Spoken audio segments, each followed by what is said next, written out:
Okie dokie. Good evening. We're starting a little bit earlier today. And the reason for that is, well, it's only 3 minutes earlier, right? So there's no actual reason for that. Um, but members of my Discord might have heard that I've been, or watchers of the stream too, might have heard that I've been playing The Last of Us 2 over the last few days, and I have just now finished it, like yesterday night. And therefore, I thought,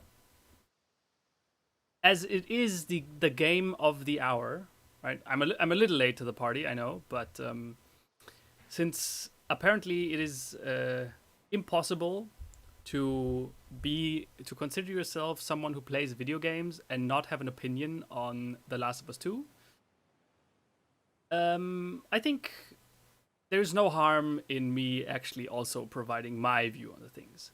Now remember, this is extremely personal. Like, these opinions are in no way generalizable, right? It's just my thoughts on the game as I've now finished it. Right?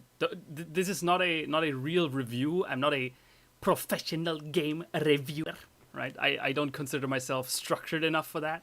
This is basically just my stream of consciousness on the game, what I liked, what I didn't like, what I liked and what I didn't like, and yeah.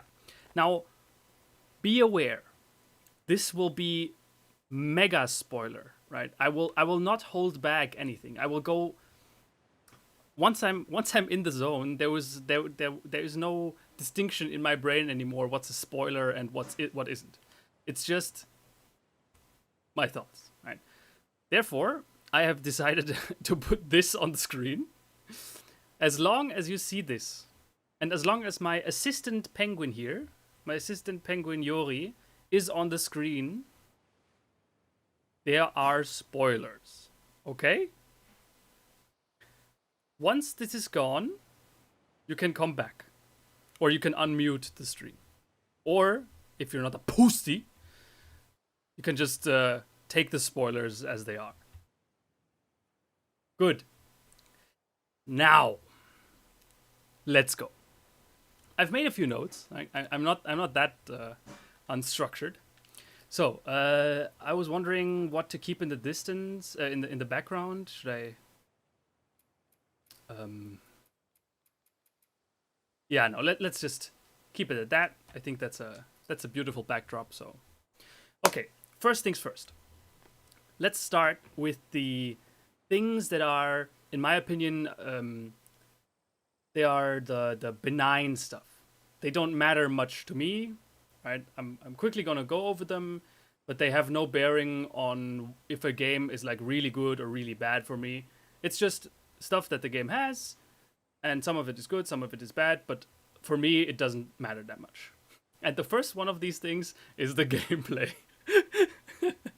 Now, I can already feel Anton cringing because for Anton, gameplay is above everything, and that is absolutely not true for me. For me, the gameplay in The Last of Us is a typical Naughty Dog game. Like, Naughty Dog isn't... The Naughty Dog's games are not good at innovation. They know what they can do, and they perfect what they do. Right? Whatever they touch, they think it through to the very end and perfect it. Now, unfortunately, gameplay just isn't one of their... Nah, that sounds too negative. I think the gameplay that they chose is fun, it's compelling, and it's serviceable. Right? It does everything that it wants to do. Every mechanic in this game kind of makes sense. It's nothing groundbreaking, but I think the gameplay is just Naughty Dog staple good gameplay. Nothing more, nothing less. It's good. Next up, visuals. You all know that I absolutely don't give a fuck about visuals. They have no bearing on the quality of a game, but it still bears to, like, it still should be mentioned. that this game looks fucking god tier. And also, like, as a software developer myself, on a technical level, this game is an absolute marvel. Like, I didn't think it was possible for a PS4 game, or for a piece of software to get this out of a PS4. Like, it's subtle, but have you noticed that there are barely, like, the load times are barely longer than 5 seconds? Almost, like, of course, when you start the game, of course, there's an initial rather long load time.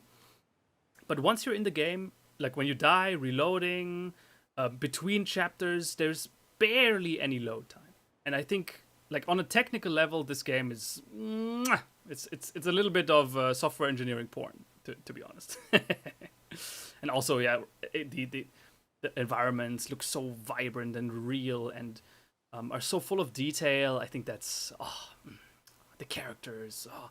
For example, have you noticed this leads into the next tangential point, the level of detail in this game. Oh, for example, Abby has fear of heights, and they could have just went with Abby has fear of heights, but no, instead they took the time to add a specific mode that when you're standing next to an edge and you turn the camera to face downward, the camera goes into a, like, vertigo mode where it makes it seem a lot more further down than it actually is. Like, what the fuck, man? That's insane.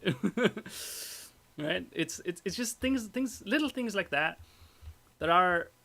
I'm very happy that they are in the game, but for me, like, they get a little bit of a plus, but they don't make or break anything.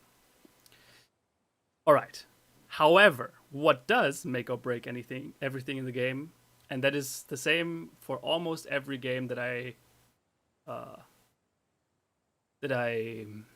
what's it called, like, play actively, and is the writing. It's always about the writing for me. Now, what does this mean? This is by no means a professional definition, it's just my definition of the writing. Writing has 3 components: dialogue, pacing, and order. What do I mean by that?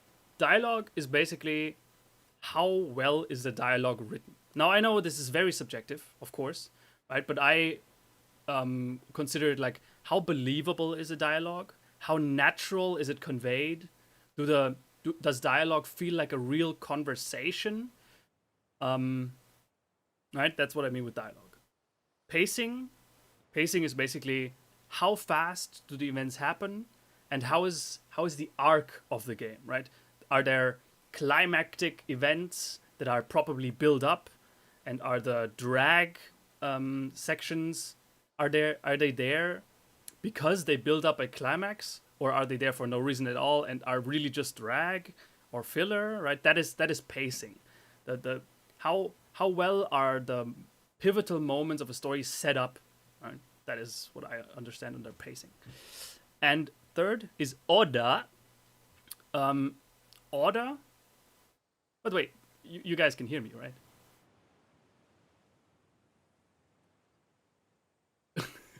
If you couldn't, that would be fucking embarrassing. But I hope you can hear me, because I've seen no one reacting to to it in chat.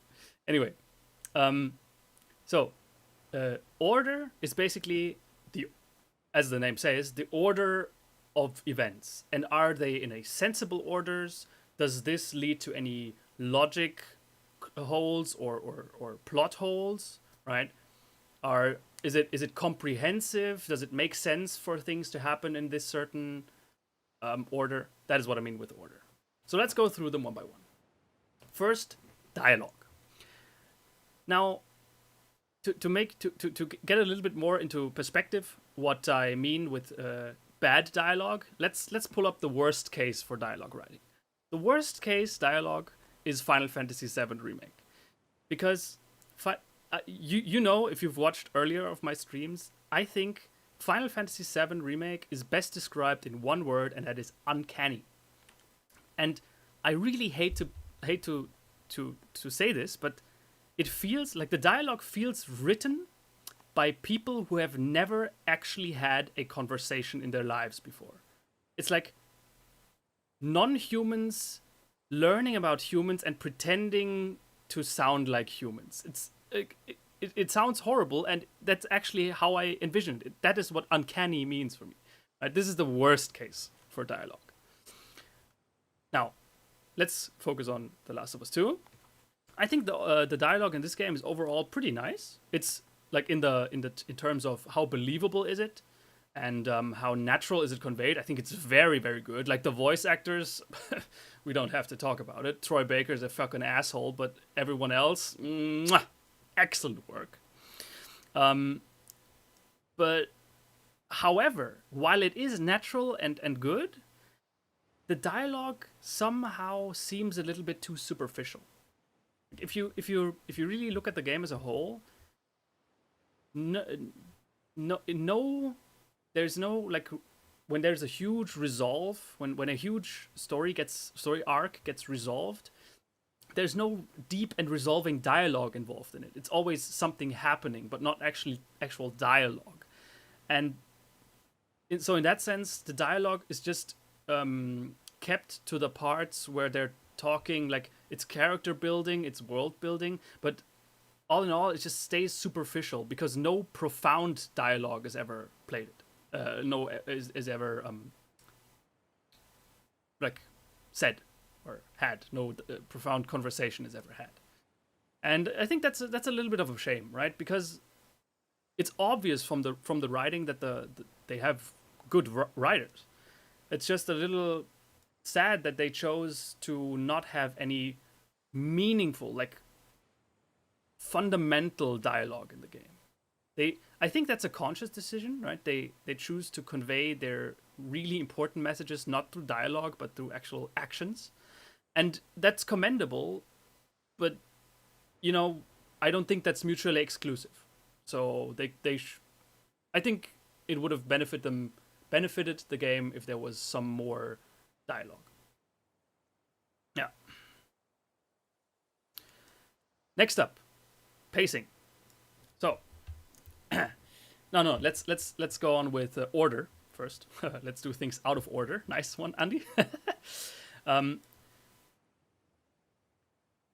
think a game that has this game with the order of the events is a little bit disorienting. Because, like, for one, you have two playthroughs. You play as Ellie, and then you play as Abby, and you basically play through the whole through the same time periods, but from different perspectives. That's okay. However, then the game decides to add, to add flashbacks into the mix. Now every one of these two stories has 2 or 3 additional flashbacks that play like years before the other story.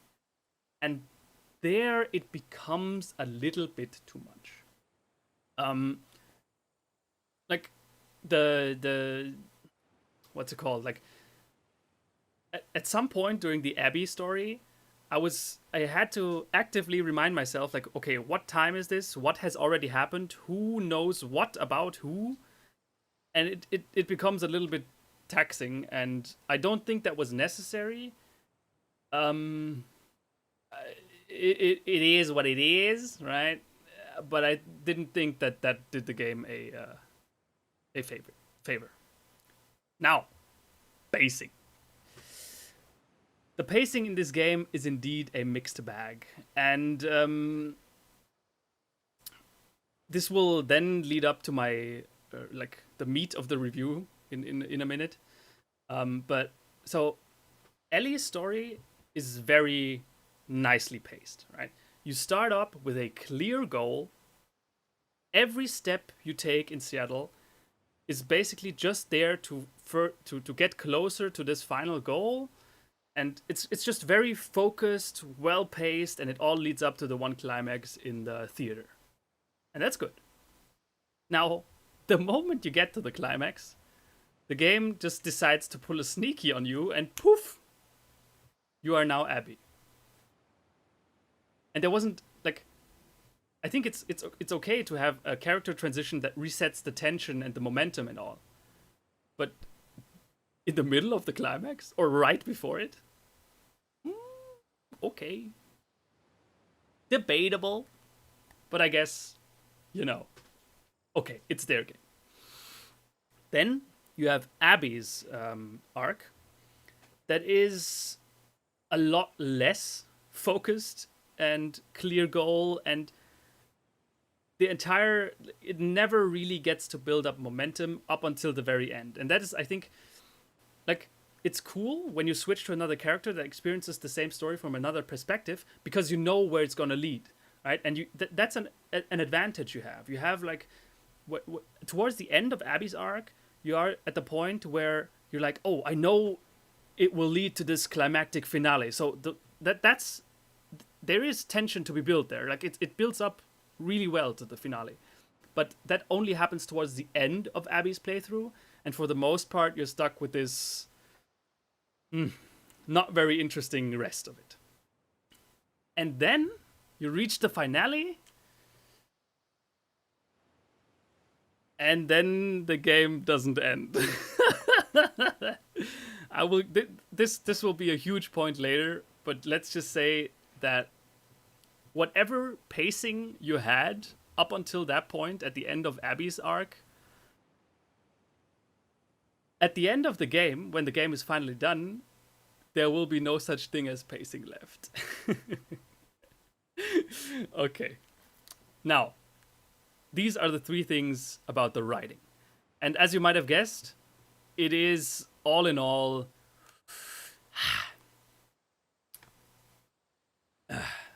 Anton would say it's a solid 7 out of 10. I don't give numbered ratings, so it has its ups and downs, but overall, the writing of this game leaves quite a bit to be desired.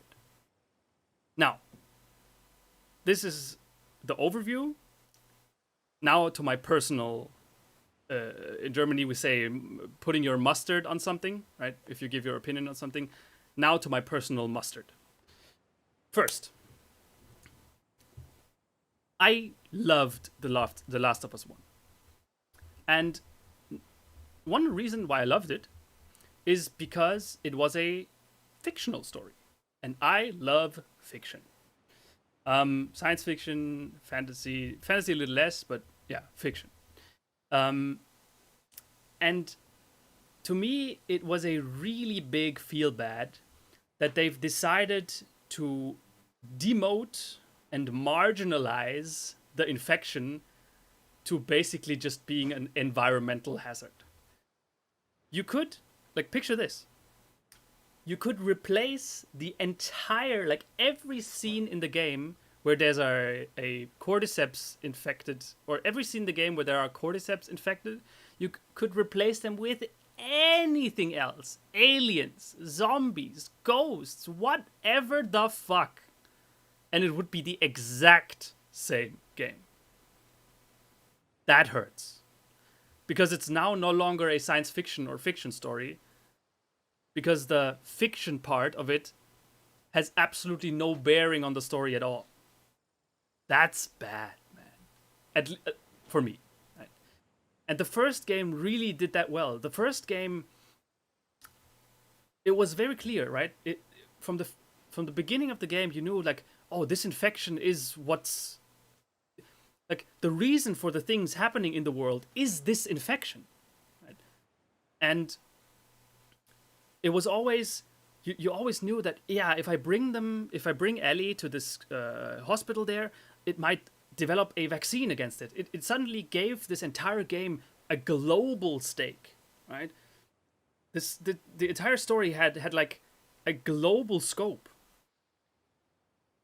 And none of that is here in the second game.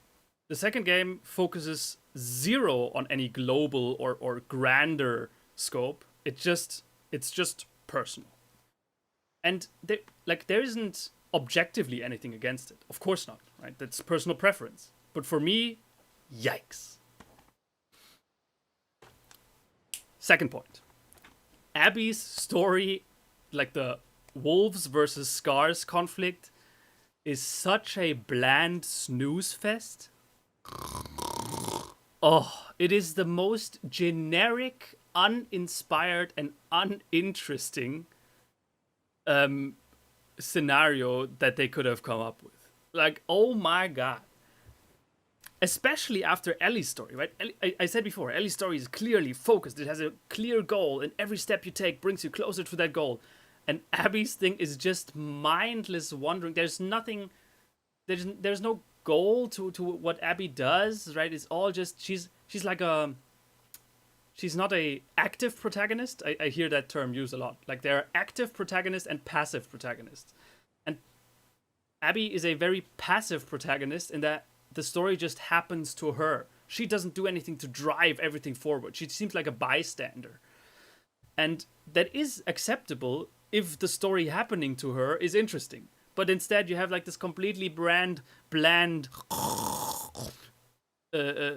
two factions can't get along with each other and then pang pang. What the fuck, man? Yikes. Ugh, yeah. Especially since the conflict between the wolves and the scars, like it's hinted at during Ellie's story, but it's not ever really established, right? It's just hinted at. And now you switch to Abby and you're suddenly supposed to care for what's happening between these two random groups in a random city. Like, come on. Oof.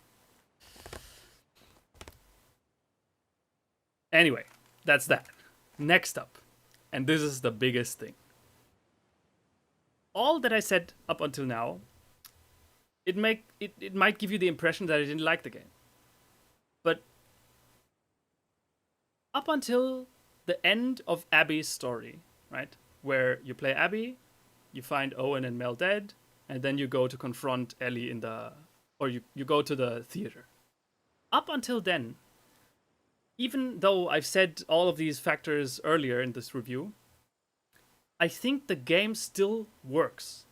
And I was playing it, right? I was there, and then the final boss fight against Ellie happened, and I was like, "Oh my god, this is awesome! Like this is really epic, and everything is good."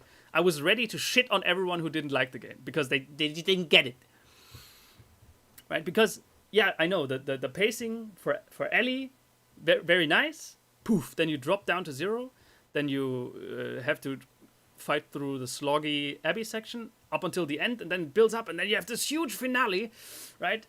And then you're there in the boss fight, and it's a really like it's a great boss fight, and everything is cool. And then there's this cutscene where Abby has Ellie like dead on the ground, and she's just about to finish her, and then Dana comes from the side, and then she has Dana and has a knife on her throat.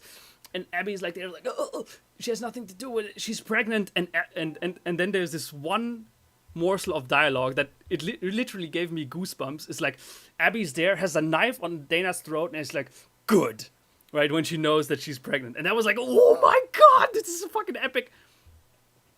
And that moment, that single moment, was the last good thing in this game.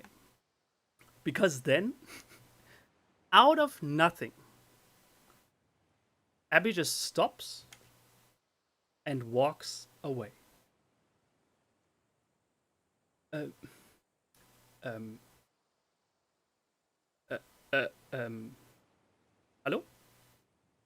Was? The game is over, right? She has Ellie defeated. She has her pregnant girlfriend with a knife on her throat, ready to kill a pregnant girl. And for absolutely zero fucking reason, Abby just stands up and leaves.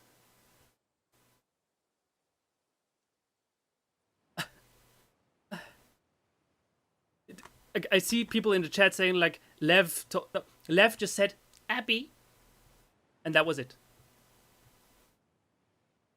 So that is no reason at all for anything. That doesn't explain anything. It doesn't rationalize anything. It doesn't put anything in perspective. Right? There's no development in Abby's story arc that somehow um, explains or justifies this act of just standing up and leaving.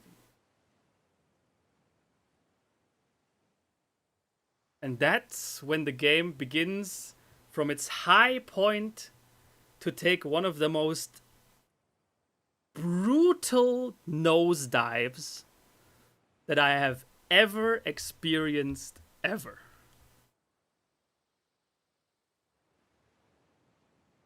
Because then, this is like in the middle of the climax. And then Abby leaves for no reason. You're already left there like, huh?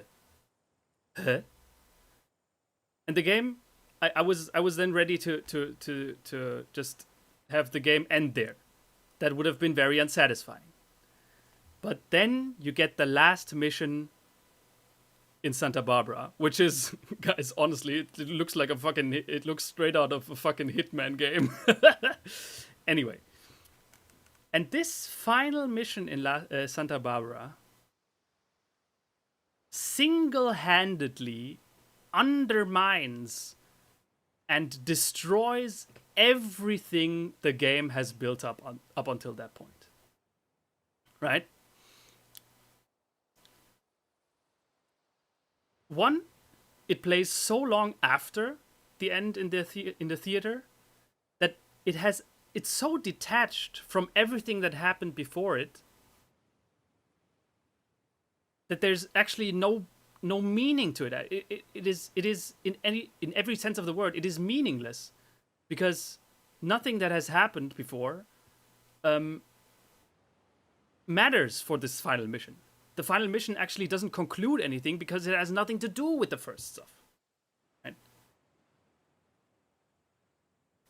And it gets worse with every minute that you play this mission, right? Because every character trait that you have grown to that the characters have grown into, like everything that they've learned, is with every minute of this last mission is undermined more and more and more and more. Like with every minute you play, the final mission destroys the game further. And then you add to that the absolutely unsatisfying final encounter at the end. And then the game ends and it leaves you with nothing. And that is, I think, devastating, because I would consider a work of art a success if a work of art invokes a feeling in its consumer. Take the first game, for example. I love the first game because it made me hate it so much. It got a genuine negative repulsive reaction out of me. And that's why I consider it a success. Most games cannot do that. Right? Now, if art gets a reaction out of you, either it's like a profound positive experience or a fundamentally negative and like abstoßend, right, repulsive reaction, it's still a success. The worst thing that a piece of art can do is to invoke no reaction at all. And that's what happened at the end. At the end, there was no dialogue, nothing said between the girls. They just leave. Like, I understand, for example, in that one scene at the end of the fight where then Ellie wins, right? Ellie has Abby dead, has her life in her hands, and he doesn't kill her. That was at least explained later when she and Joel learned the like it's really dumb, but at least there's somewhat of a reason for it. But yeah, at the end, after this very disappointing and unsatisfying final encounter, Abby just drives away with Lev, and Ellie just returns home with 2 less fingers. And the game just left me with no reaction at all. I didn't I didn't feel like in the first game where I was like, I hate everyone. I want to destroy this world. I wasn't left with, oh my god, this is such a beautiful message. No, no, no, no, no. I was left with nothing. There was no, I was left with nothing that I could take away with from it. It was just an empty bit of software. And that is such a damn shame. I think that is the one of the most horrible verdicts that you can give it. But I'm sorry. That's just and to no small extent is it only the fault of everything that happens after Abby just stands up and leaves from the theater. And that is it. Yeah. All right. Now, this basically concludes everything that I wanted to say on the game. Thank you for enduring it. I'm really sorry. We will get to the gameplay in a few minutes. To finish it up, I want to give you guys my personal little fan fiction of how I would have concluded The Last of Us 2. Now, I'm not a good writer, or I don't know, right? I'm not writing anything. It's probably going to be pretty cringe, but it's just my take on it, okay?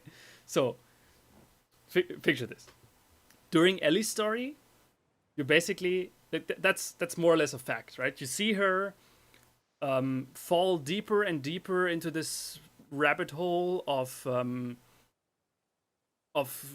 revenge and madness, and she basically transforms. You see her transform into an absolute monster that just kills everything and everyone in her way, and she just transforms into an absolute monster.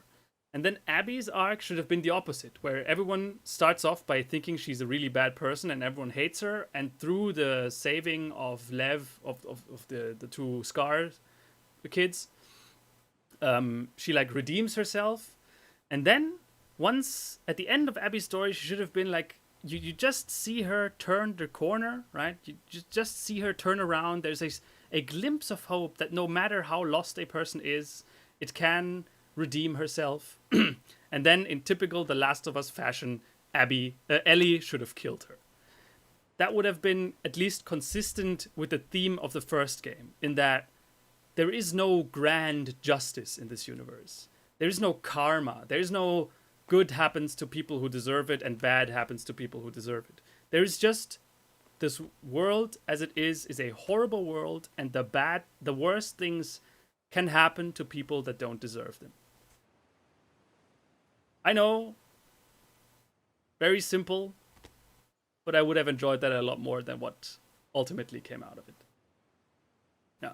So, my opinion, to conclude, stop the game the moment Abby has the knife on Dana's throat and says, good. And that's the game. And that's where it should have ended. And then you're good to go. All right. Thank you for listening, guys. That was it. We will now get to the real game. I will quickly change the disc, and then we are off to the big struggle of the gun-only thing.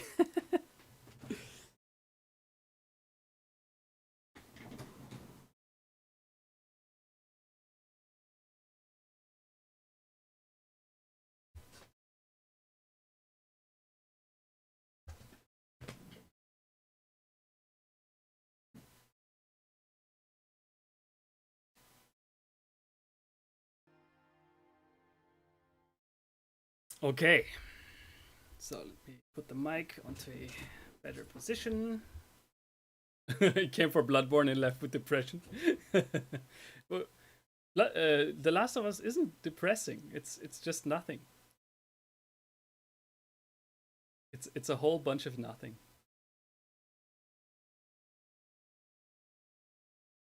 All right, thank you. Thanks to my assistant Yori. He helped me put that review together. He was there when I played the game and kept track of my thoughts. So yeah.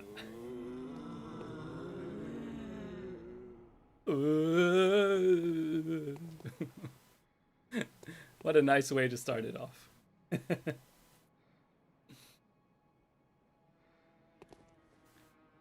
Okay. So, where were we? Ah, yes, we have just arrived at Hemwick Charnel Lane. Ooh.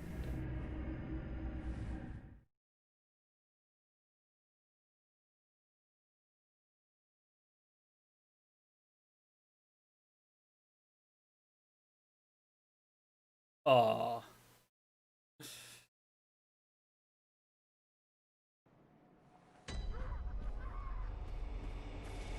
Nice. I think it's a little loud.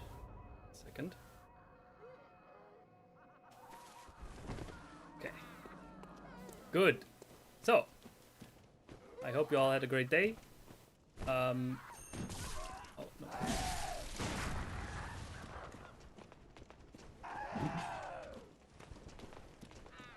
It's already starting off good.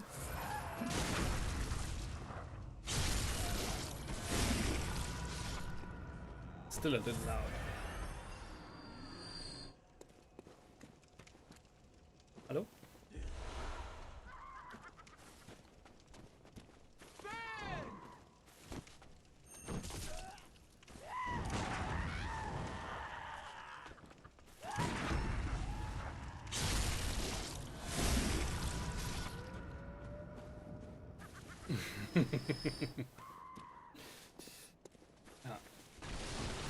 Now, with my The Last of Us review now kind of out there, I'm really interested in what Anton thinks about the game. Like, I know his opinions differ quite a bit from mine, from what he told me. But I can't wait to finally get the finished review out, which should be very soon. Promise.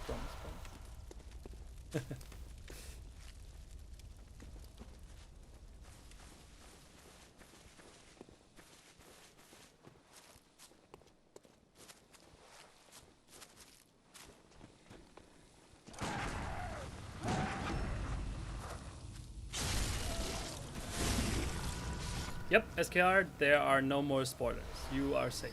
At least from me. If someone in the chat decides to sabotage you, then I wash my hands in innocence. The graveyard murmurs. Then it's almost time. Oh, I can't wait. I just can't wait.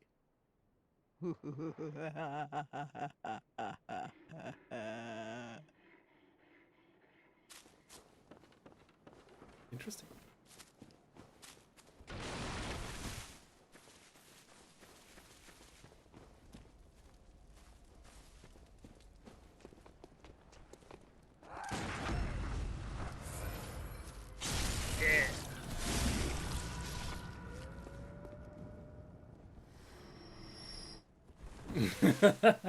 Oh, nut-ums. You are onto something there. Am I actually an American? The first American playthrough of Bloodborne.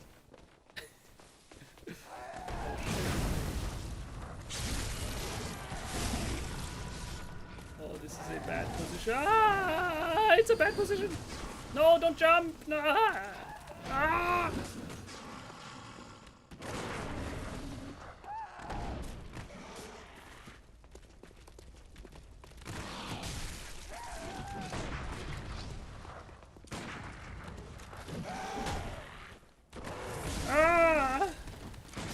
Oof.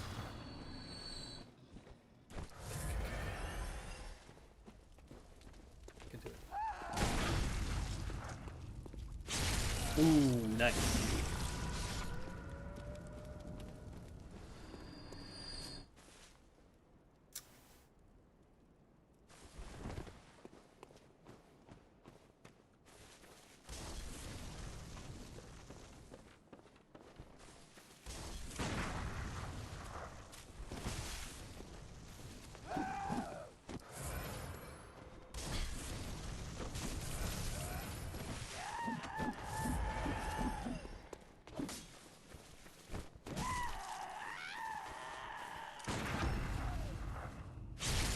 Zell drin?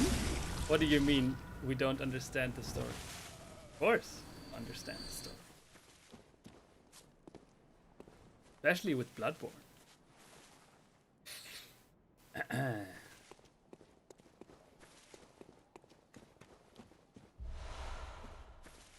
Gee. Now, I must say I'm a little disappointed on the amount of blood echoes I'm getting.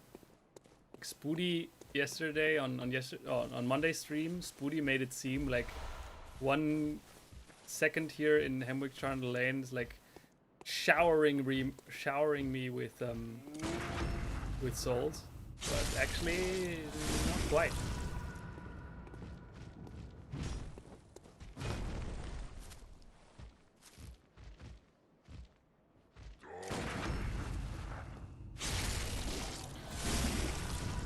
SKR, yes indeed. I am planning on getting the platinum trophy. Like there aren't many, there isn't many achievements trophies left.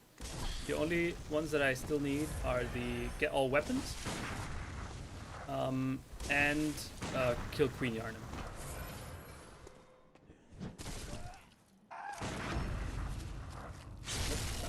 Sorry. We don't believe Spoody here. Okay. Well, I mean, it's not like I'm not getting any blood echoes, but you get what I mean.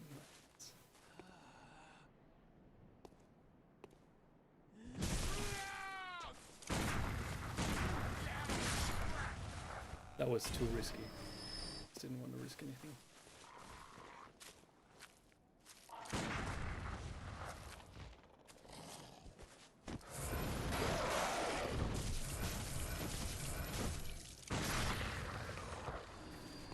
There's one raven here who is never hostile and he never attacks you.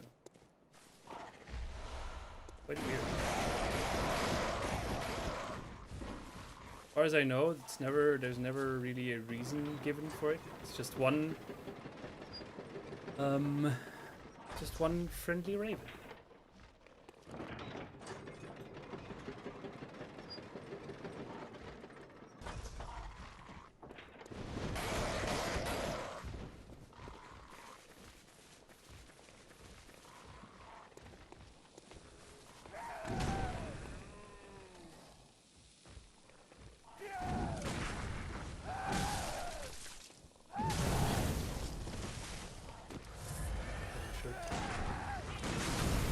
What?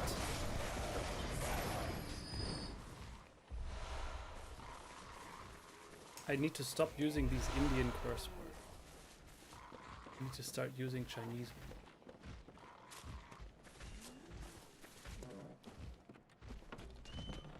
Ah!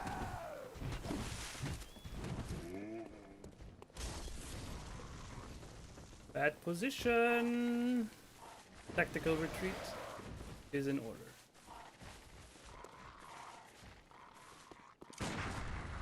First, let's clean up here. Ah! Oh. Ah! Oh, come on. Game, stop. Stop. Stop it. Okay. Okay. Okay, it's starting again. How I was naive. I was naive to think that the game would stop with its relentless bullying today. We all know where this is headed now. God damn it.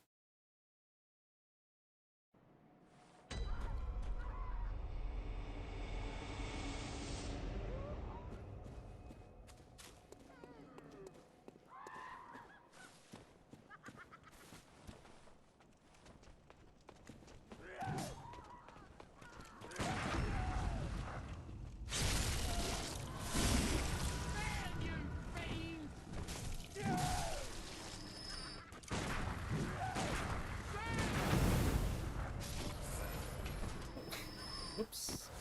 Slightly mistimed that.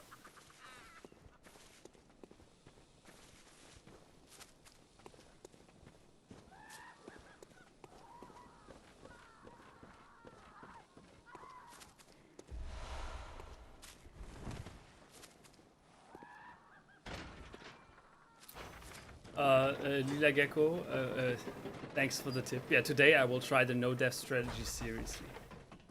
Right. Because on Monday I was not really trying, and that's why I died so many times. Right.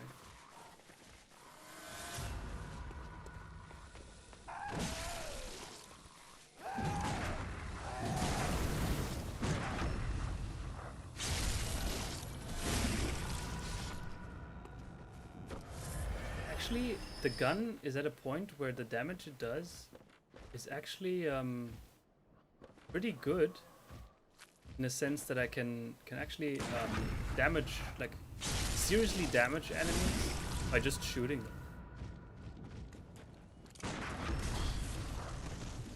Oh,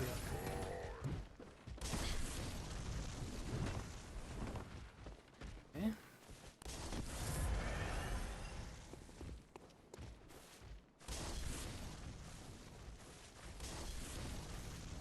How far can he throw?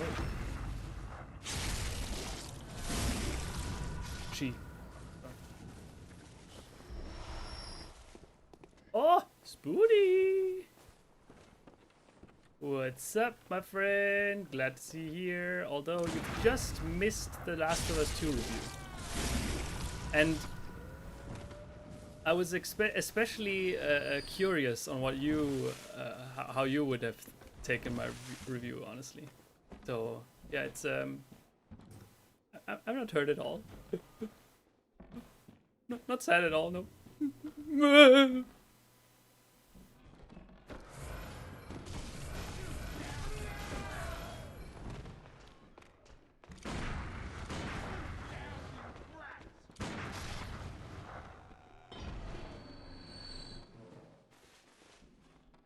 Yeah, exactly. SKR, you're right. That's the point of the blood tip.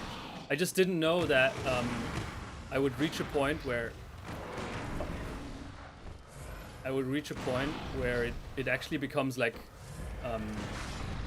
meaningful right now in the game. I thought that the damage of the gun would be completely negligible up until like I put like 40 points into Blood Tinge or something.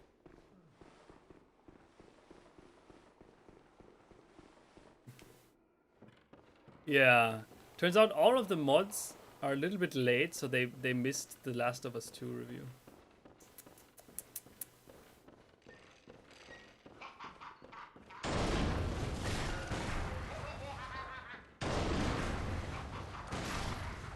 Oh,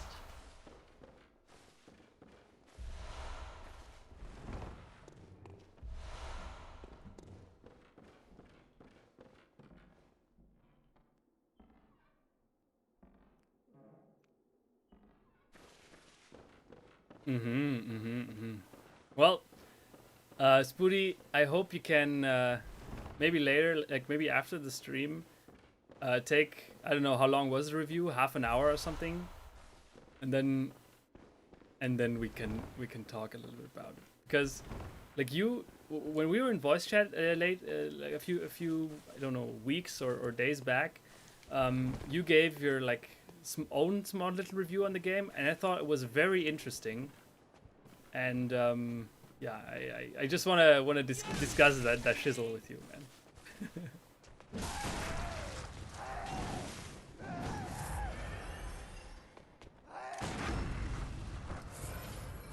No.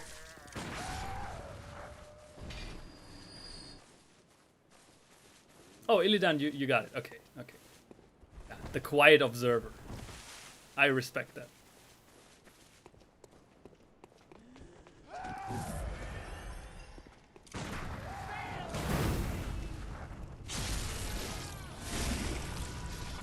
Okay, now play Bloodborne. Yeah.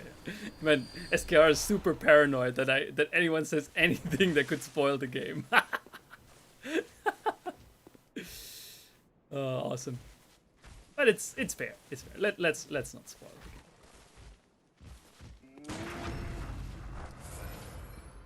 Ooh, that was close.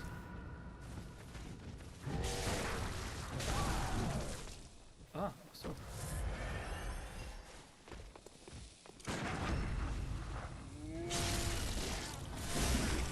Wouldn't it be awesome if visceral attacks did AoE damage?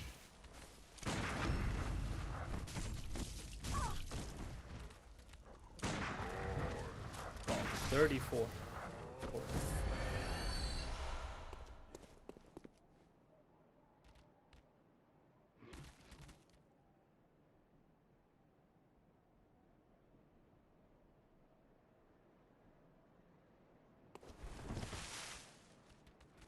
Yeah, man, SKR. I figured, like, since as I mentioned at the beginning of the view, it's kind of it's the game of the hour. Like everyone and their mother has been talking about the game and giving their opinion on it.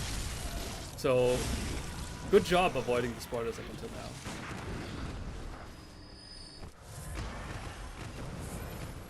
Oh, we actually bumped into the fire. Nice. Thanks.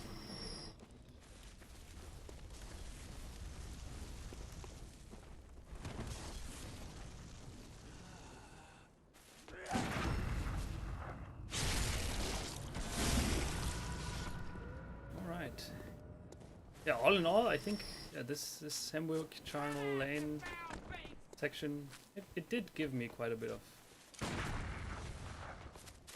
Blood Echo.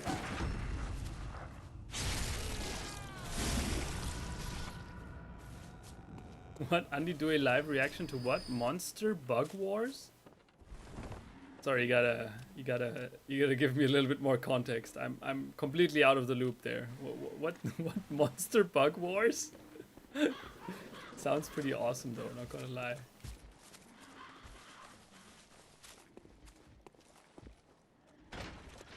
First, open the shortcut.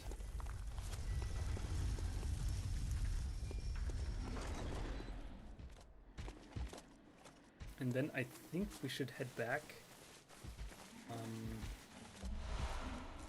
and spend the souls. So I keep saying souls. You know what I mean? The blood echoes.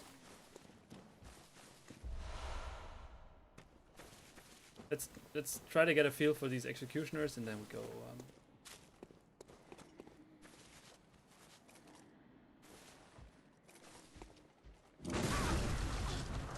Okay, that was unfortunate. Ah, fuck.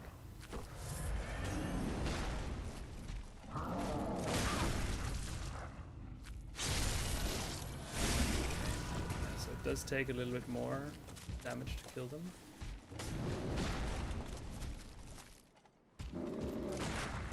Okay, that timing is weird.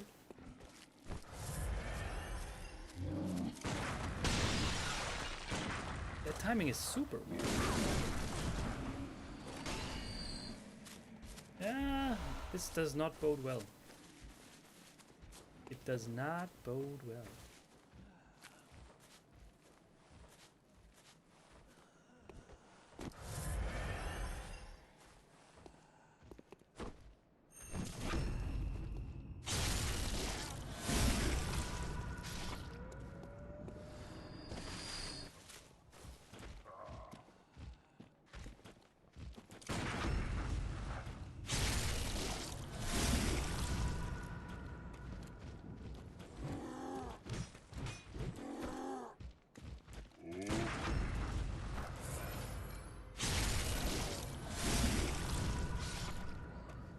Okay, SKR.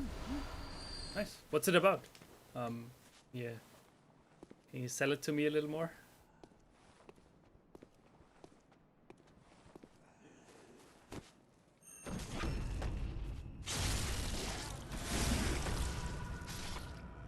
Oh yeah, Pandipe.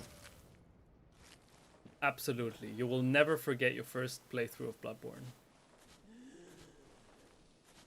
Also, no less because it's probably going to be your longest, right? Because you know nothing about the game, and the first playthrough of every Souls-like, that's just there's nothing like it.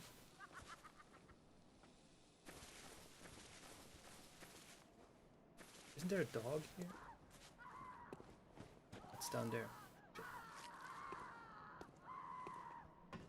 These dancing women keep turning.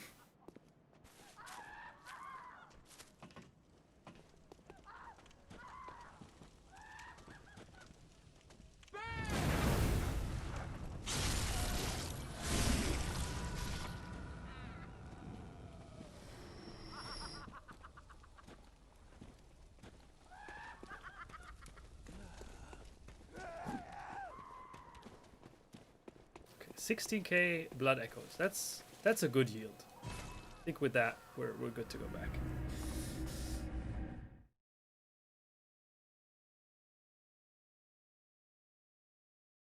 Bernardo, what do you mean? Dark Souls parry because no knockdowns? What do you mean with knockdowns?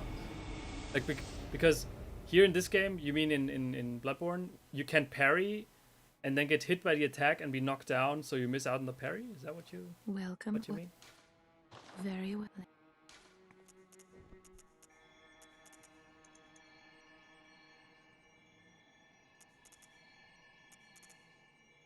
I think especially for the boss, since the Witches of Hemwick, since they can't be parried, I really need to pump a lot of damage into them, and so every point in Blood Tinge really helps. Farewell.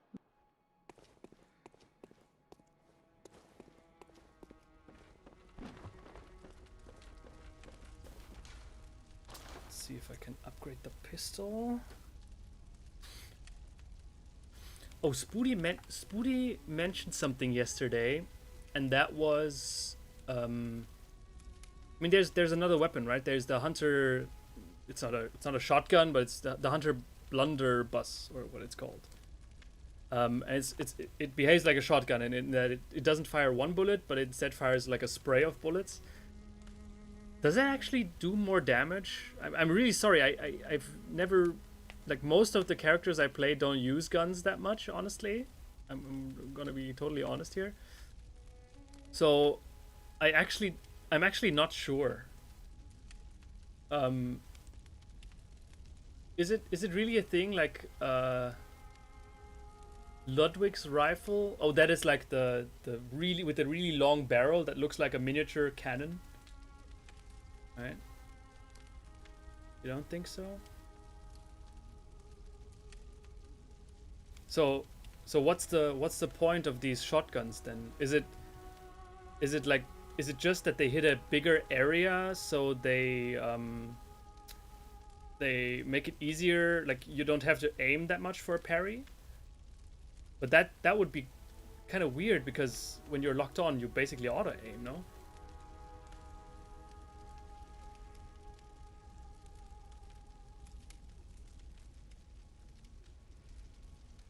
Crowd control? Yeah. Because, so my original plan was to use the Hunter pistol up until when I get the Evelyn. And I think the Evelyn is the best pistol in the game for a Blood Tinge. For a Blood Tinge build. I'm kind of debating on if I should... Oh no, I can't get to Castle Canehurst before at least going into Josefka's clinic. And for that to happen, I need to go into the Forbidden Woods. And for that to happen, I need to defeat Vicar Amelia, right? So it's still quite a while until I get the Evelyn, so I'm okay with upgrading the pistol.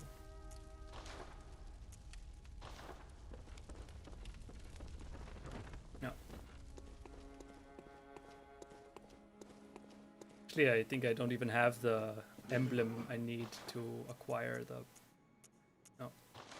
Oh, there's also this, the repeating pistol that fires 2 bullets at a time.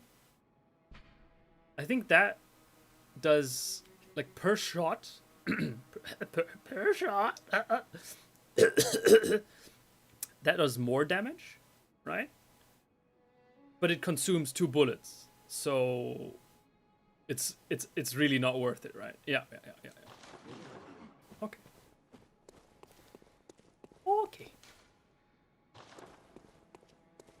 Also, I know you guys hate to see it, but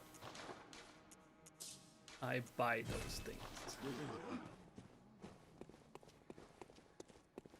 Okay, let's do another round in Eternal Lane, and then, or we could do one attempt at the witches, honestly, and let's see how hopeless it actually is to defeat the Witches of Hemrick, because I have nothing to go on except for the bullets I have. Like, there's no other damaging items that I have. Let me see.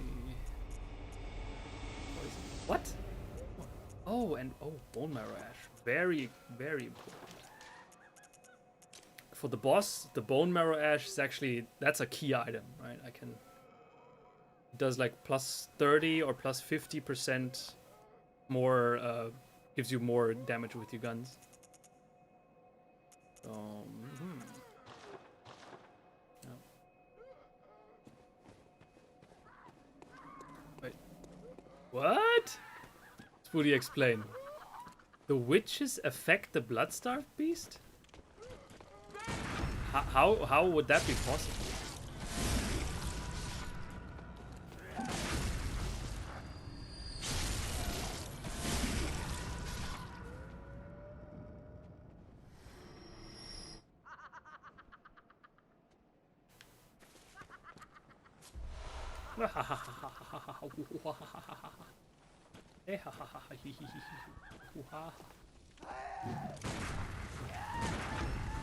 Wow.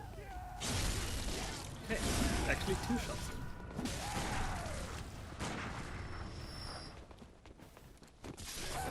Not bad, actually. Not bad.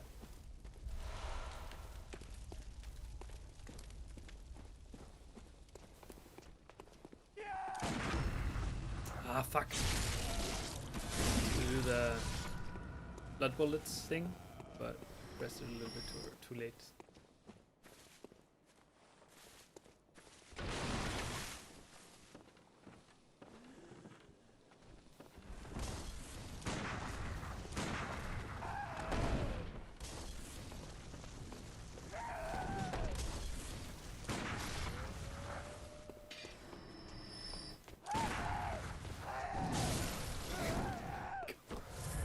The parry doesn't come out when you blood bullet. That's painful. Okay, Spoody, but why?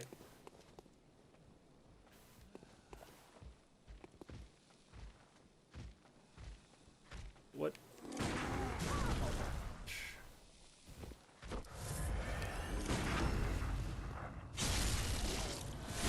What influence do the witches have on the blood-starved beast?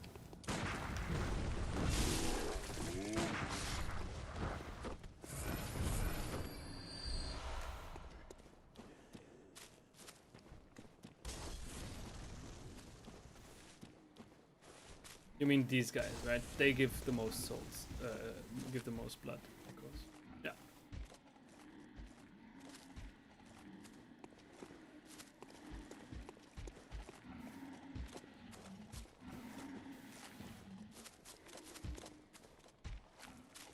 In the DLC, there's like the special version of them that is just absolutely messed up.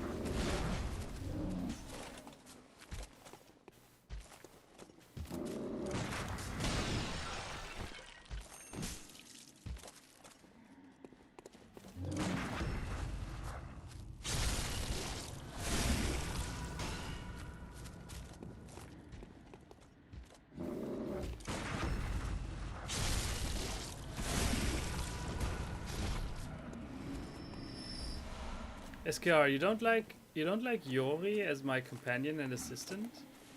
Why not? He's so cute.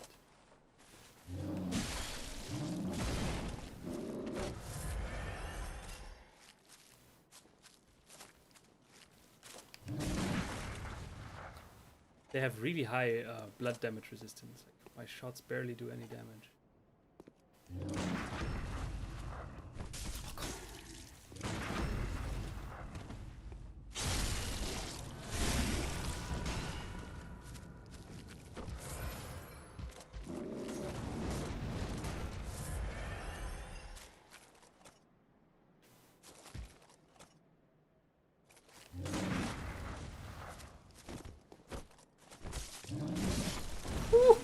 Okay, that was kind of unnecessarily risky of me. Sorry.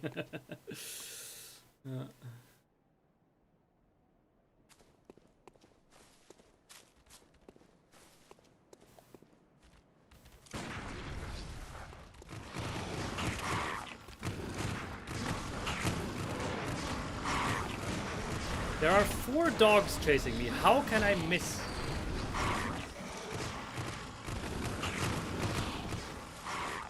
Fuck this shit, I'm out.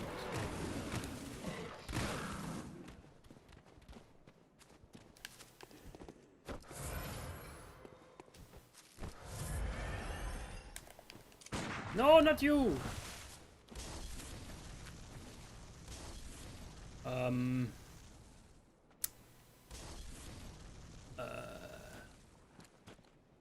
Wait, quite the pickup.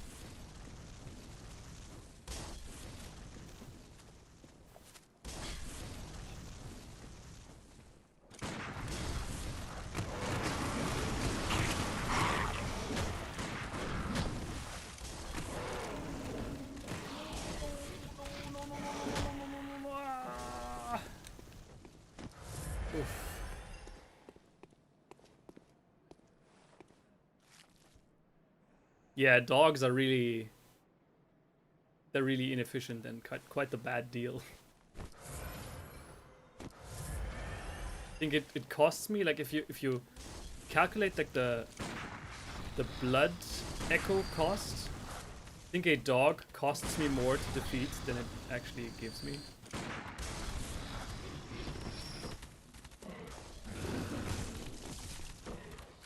And it's not worth it!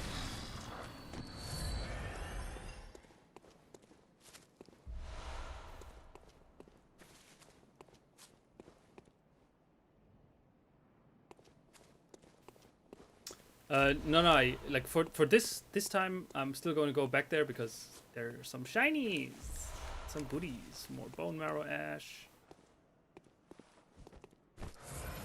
But of course, like on the usual farming runs, so to say, I'm of course completely going to ignore this section here.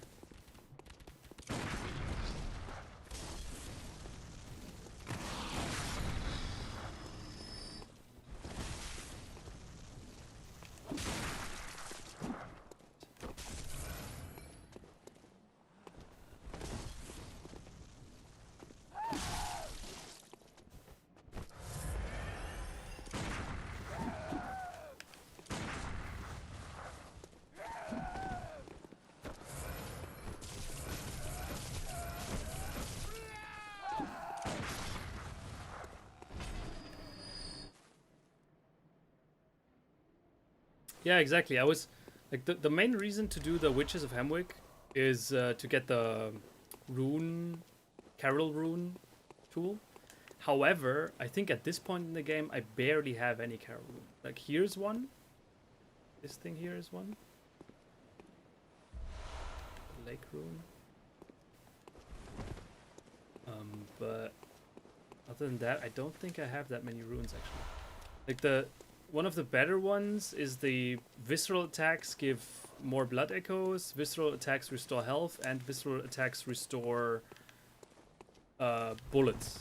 I think these are the most important ones.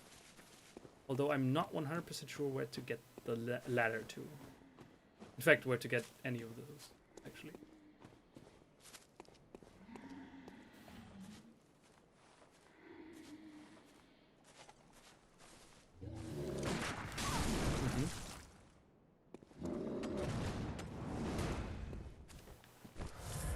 Group of witches coming from up there.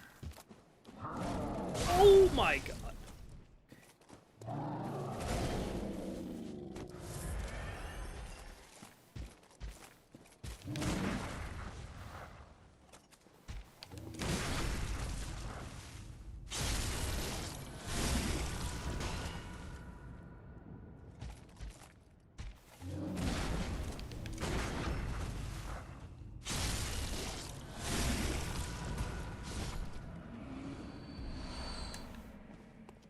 Well, I think I can definitely not do the witches right now, but so I'd have to do at least one more run. Okay, let's peace out. Oh, Boba boy, you're making me blush. Thank you.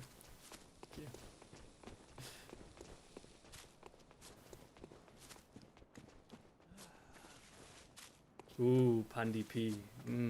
Like, I love Bloodborne to such an almost unhealthy extent that even reading this item description of the Lake Carol rune already gets me fucking excited. I'm already like in the mood for this game. Maybe that just speaks to how good this game is, but like, for me, it's Perfection. Bye. Great time.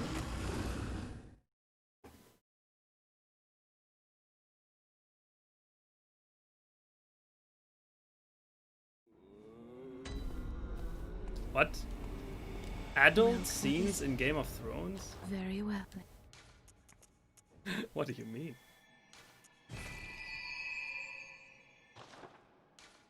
Farewell.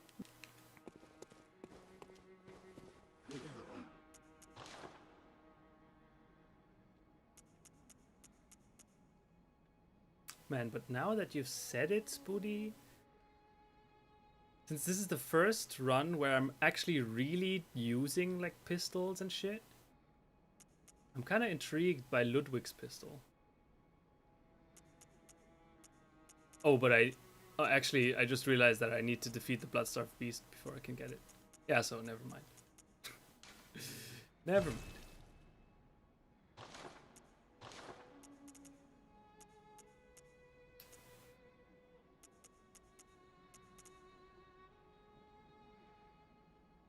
I hate this pungent blood cocktail strat with the Bloodstarved Beast.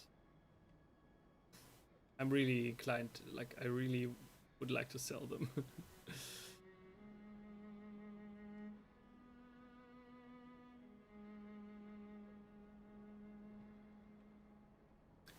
Harit, I don't know. I maybe so if you haven't listened to Anton and my podcast, then you might not know. But actually, Anton and I, we are not that big of a. Like, we're not the biggest anime fans out there. Let's say that. Still none.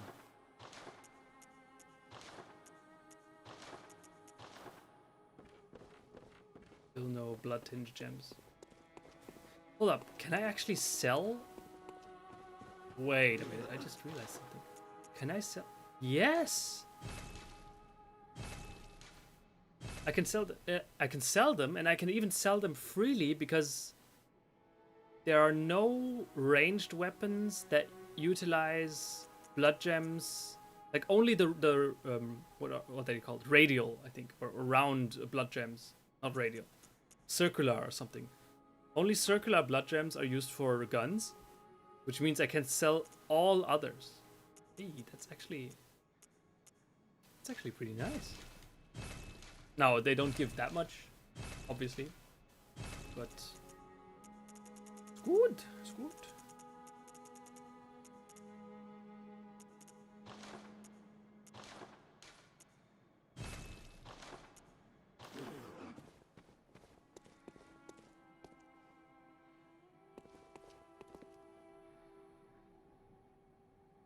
SKR, yes indeed.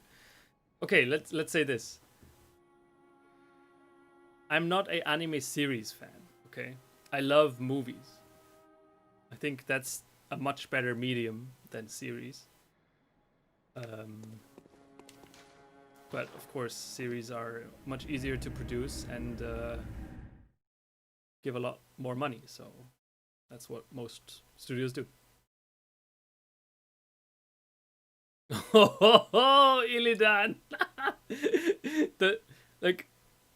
It's such an inconspicuous sentence, but the destruction that's underlying the statement is so big, and you have you have destroyed an entire branch of this planet.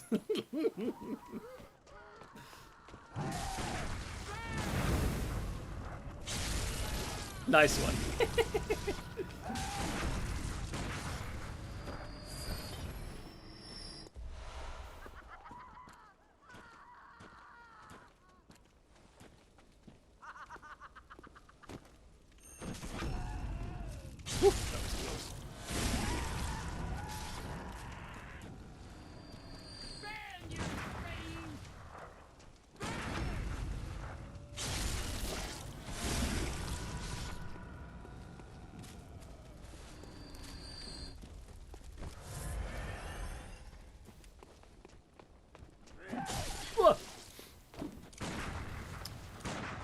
Really should not focus on chat.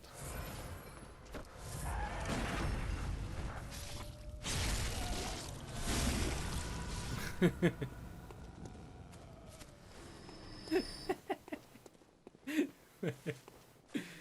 can a single man produce this much destruction?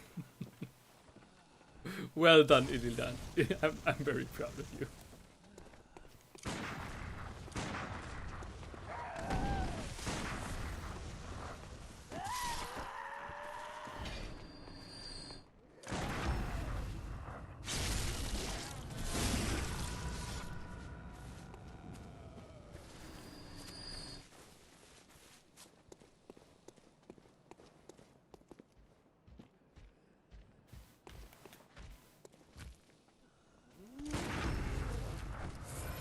No! Bollocks!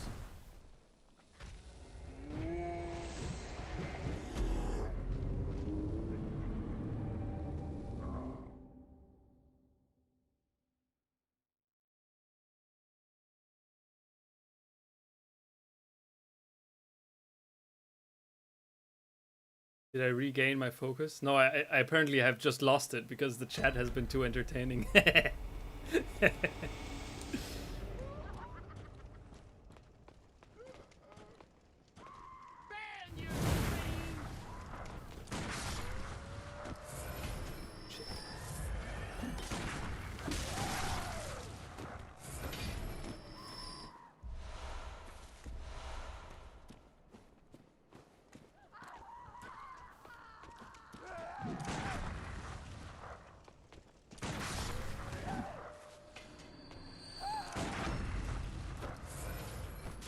Come on, why isn't this no longer working? Ah!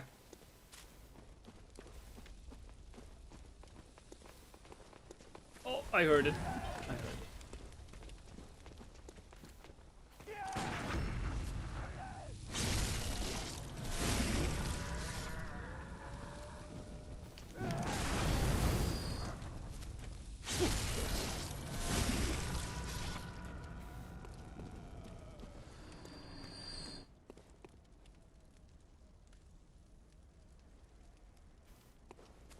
Well, the strategy I used to get my wife is actually probably the lowest chance of success strategy that you could use.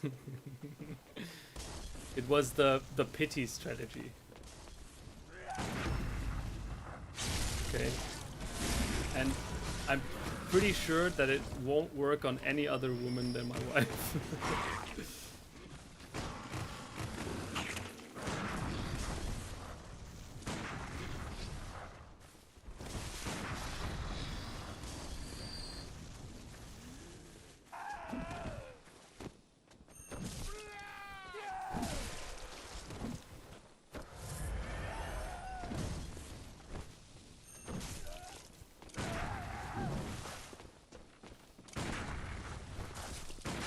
Oh.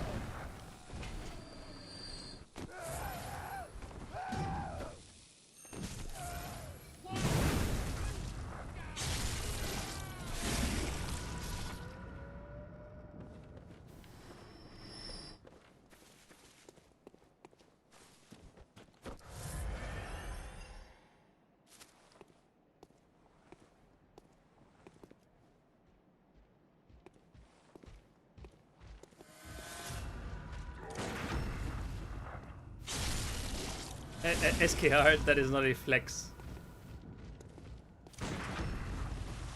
You ghosting her, that's like admitting failure.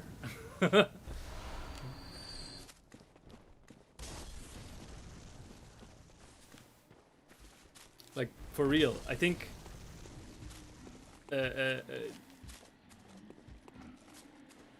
having a girl be interested in you and then not do anything with it, and that is not a flex.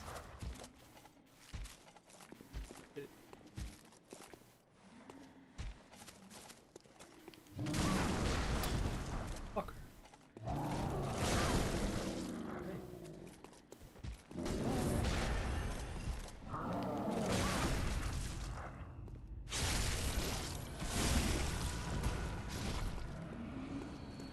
They do give a lot of souls and blood vials and shit, but kind of a little bit. They have so many different attack patterns. It's a little too dangerous for my taste. Oh, we're already at the one-shot breakpoint. Very good. Ah, okay. That's good. But ghosting is never cool. And it's also still, I stand by, it's not a flex. Anyway, don't I don't want to antagonize you. You're cool.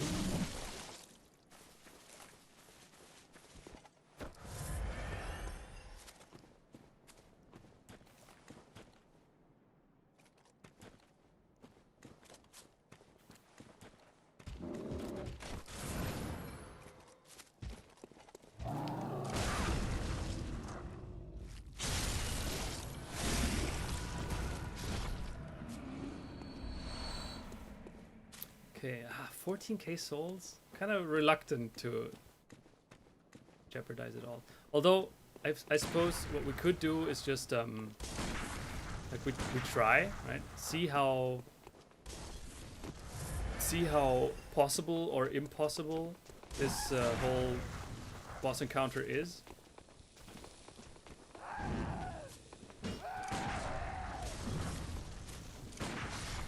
And if it turns out it's just too hard.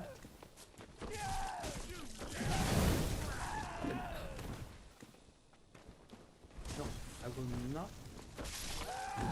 What? That tracking. The tracking.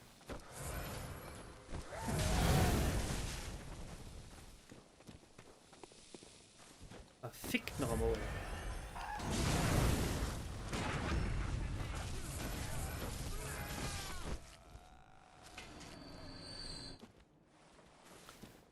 Yes, Hashmalim, you may ask, and the reason is pretty simple.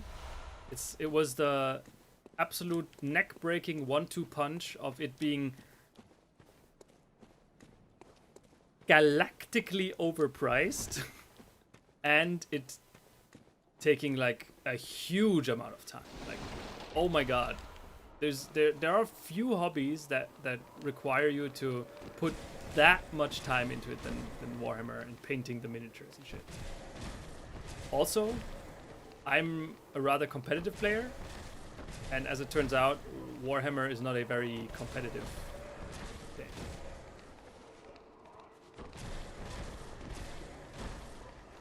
Those were actually, now that I say it, I realized it was not 2 reasons, but it was 3 reasons.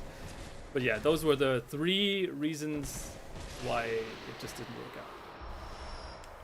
But yeah, I had a full, like, 3,000 point Tyranid army.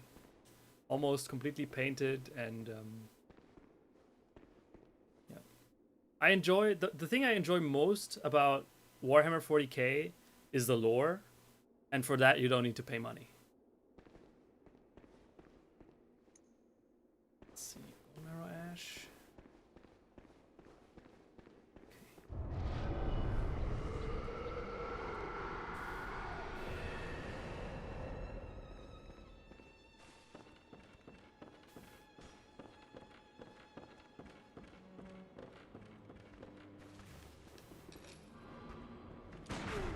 Oh my god!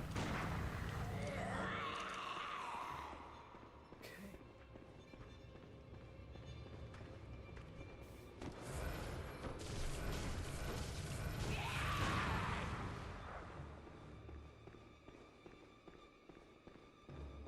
However, the effect of Bone Marrow Ash seems to be only very short-lived.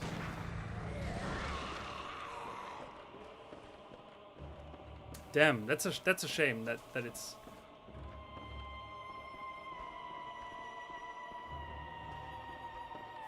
That the Bone Marrow Ash is just such a short effect.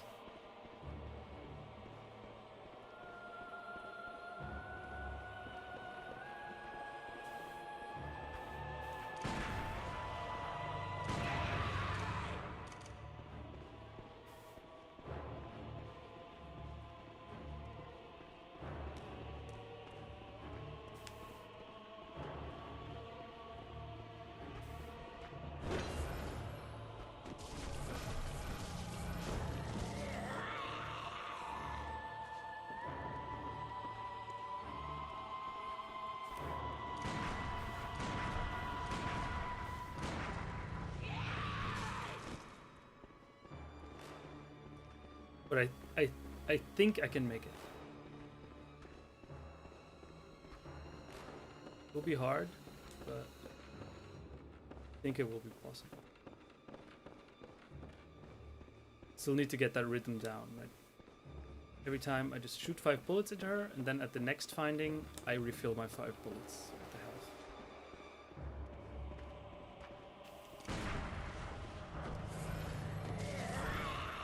Fuck. Not like that. Also, supposedly there is a way to find the second witch already.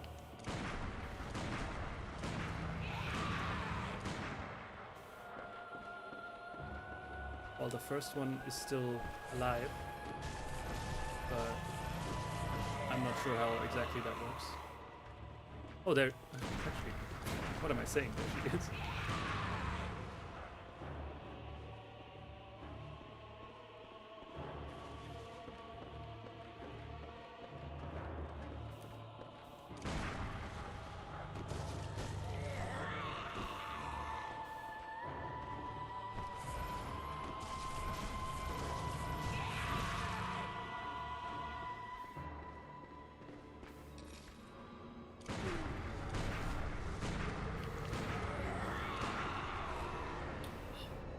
One bone marrow ash gives so much damage.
Wasted egg, one more ash.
Oh my god.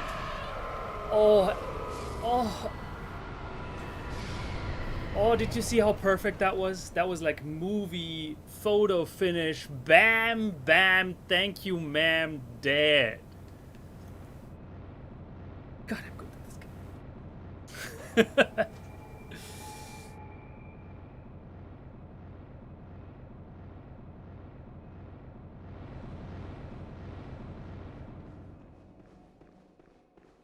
But yeah, Nutums, you kind of have a point. This boss is, it's kind of, I wouldn't say it's trivial, but it's extremely easy. The only boss that's trivial is the Celestial Emissary.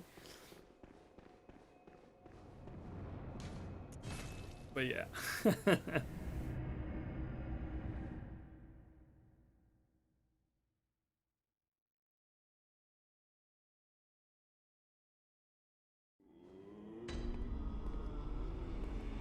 No, I'm not gonna give away what Anton Welcome, thinks about the what is it? game. Of course not. The only thing I can say is, in my review, the gameplay part was about 2% of the entire review, so about 2 minutes, or 1 minute, right? No, 1 minute was the gameplay part, and believe me that Anton's gonna talk about the gameplay a lot more than I did. Very well. Oh, this will be big upgrade. Yeah.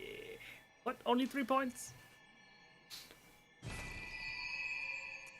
Nope. Anyway, Farewell. I would consider this quite successful. I thought that it would be a massive pain. But as it turns out, Bone Marrow Ash is a pretty fucking good item. Although I find it extremely strange that it's like only active for a few seconds. Is there someone who knows the mechanics better? Is Bone Marrow Ash actually only empowering the next, let's say, N shots? Or is it the next N seconds?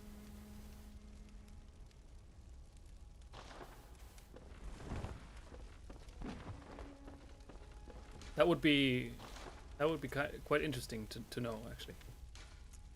Ooh, we're up to a B scaling in Blood Tinge. Man, oh man, oh man. Ah, where do I get the Blood Tinge gems? Damn. I think there's a chance for the Snatchers to drop them.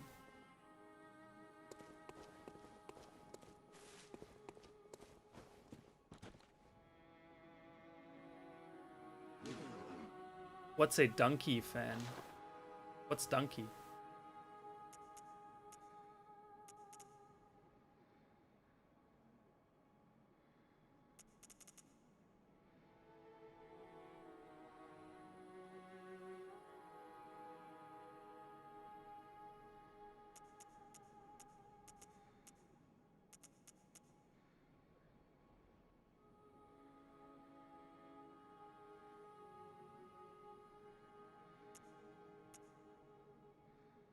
Actually, someone...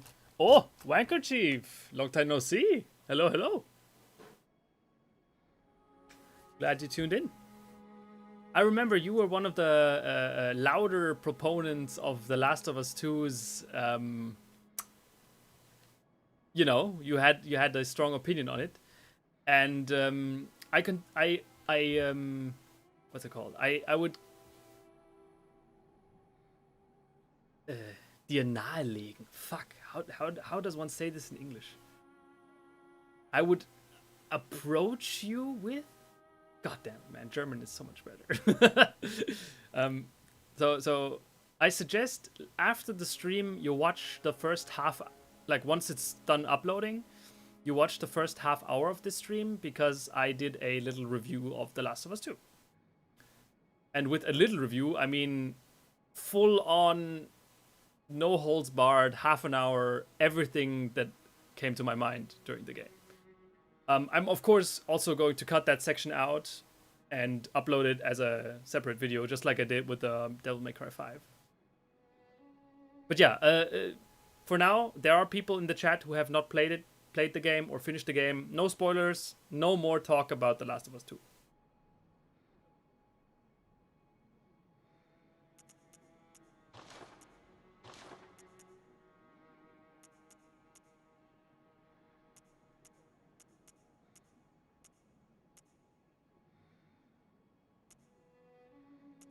Can I actually sell this? Well, this armor set is complete shit, so that's the starting set. Definitely gonna sell that.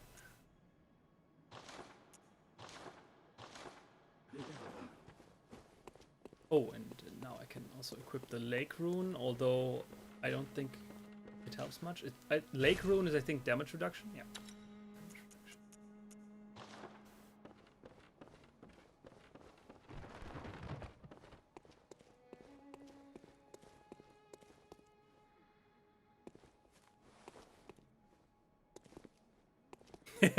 Naughty Dog is dead to me.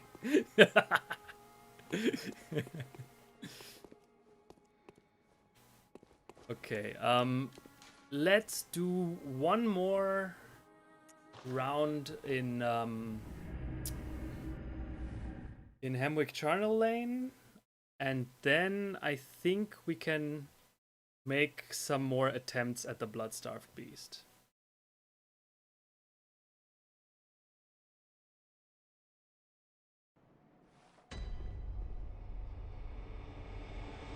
Trim it up.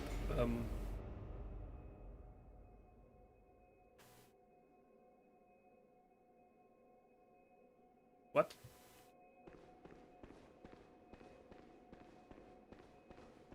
Nonni? Let's not. No more The Last of Us 2. Stop it. You can voice your opinions and things later. Maybe on the Discord or whatever, but not here. Okay? The risk is, it's just too big of a risk to spoil someone, and that's not worth it.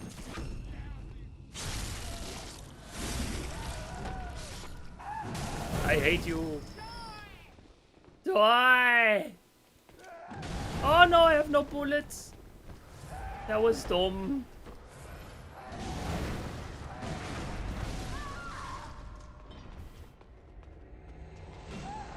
Katastrophe. Junge, Katastrophe.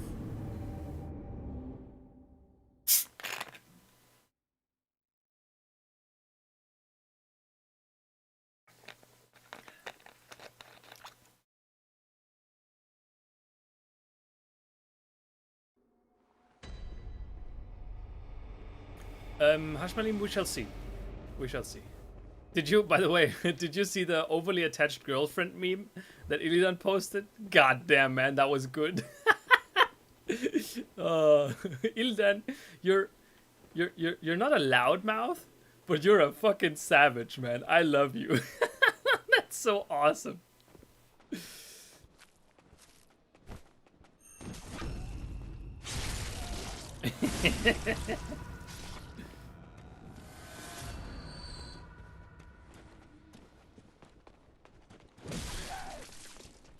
Again, I had the bullets.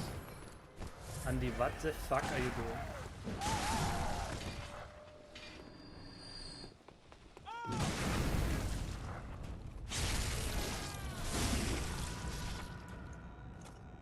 Oh, he's here! Oh, come on.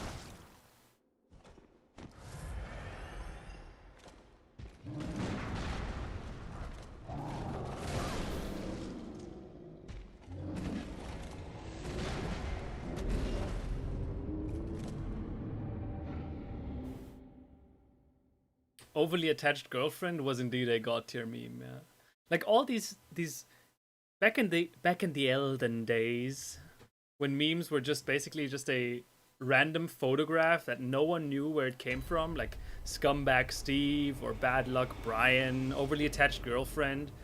These memes back then, they just had something. Right? They had character. I'd like to say. Now, of course, it's not to say that memes today are bad. It's just memes today are very different from back then.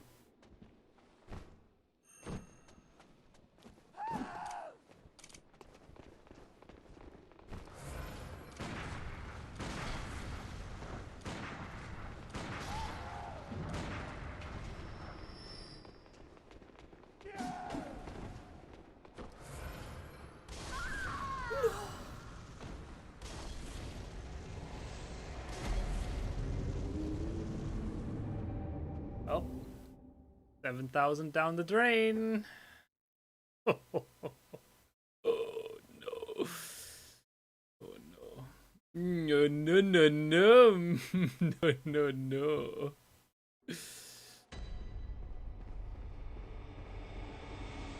And all because I missed the charged R2.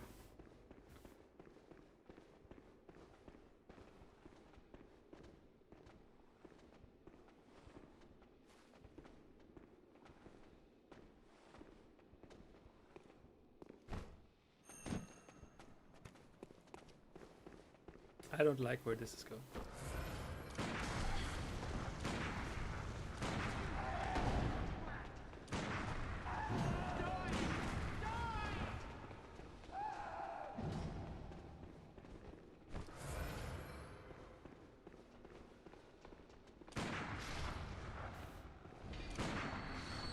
Headshot.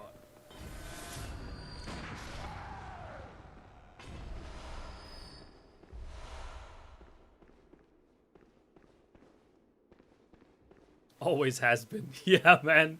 That's that meme is quite hot right now. Always has been.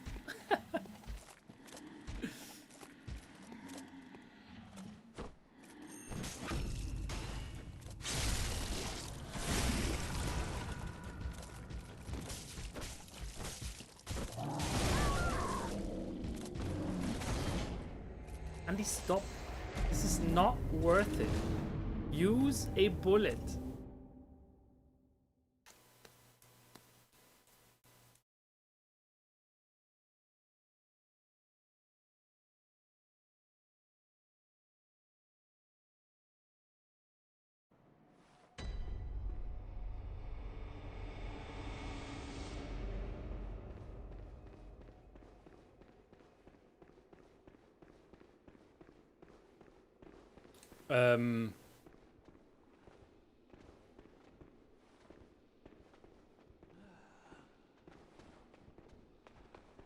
Yeah, I guess I could.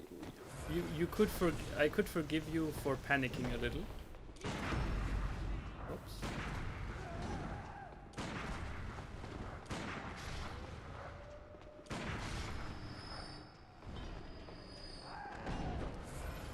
Although I personally always wonder how bad must a girl be?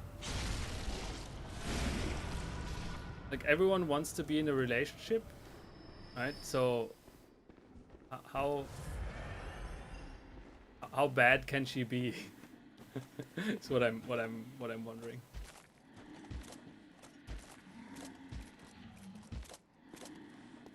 Because you might get to learn stuff about her that you didn't before, and that might change your mind. So I'd always suggest giving everyone a chance. And that's an opportunity. Now, I'm sure you're a handsome guy, and that opportunity will come many more times for you. But still, when I was younger, I was never in the position where that came easily to me. So maybe I have PTSD, but I wouldn't squander an opportunity like that.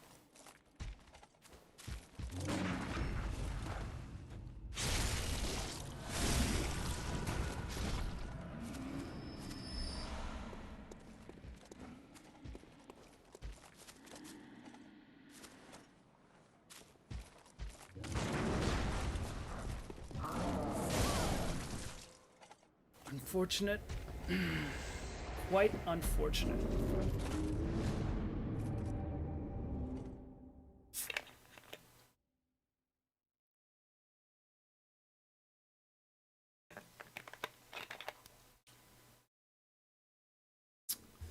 Well, then you're missing out, SKR. I'm just saying. You're only young once.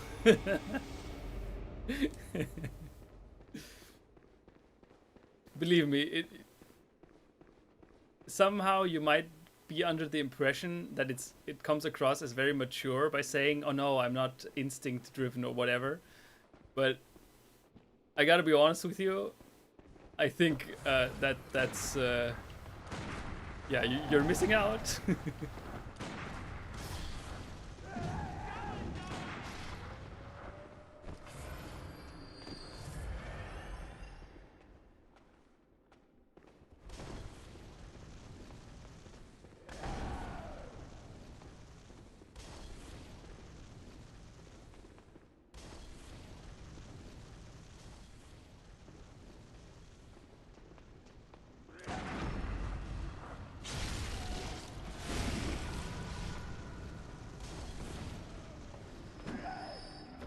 Andy, it's not worth it. Stop doing that.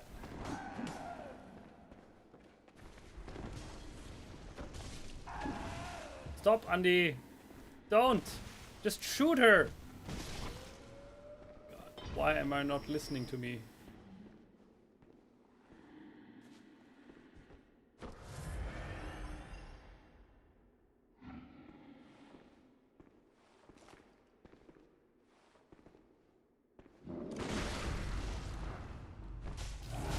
fick nochmal.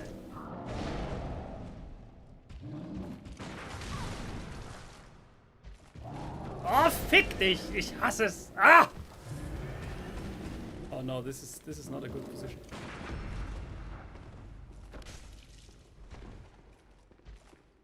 Excuse me for that outburst.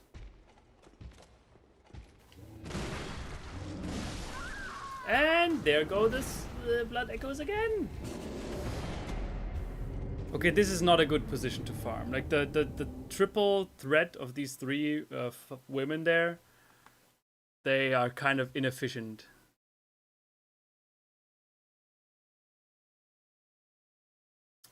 Chad quality gang.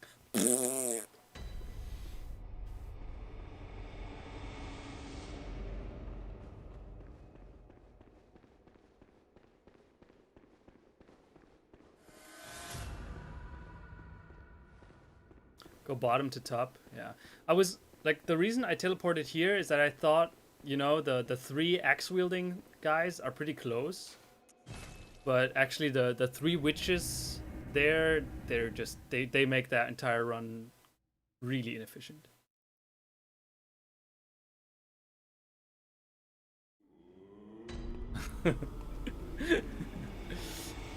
Very nice, Abdelila, how you also translated the ah.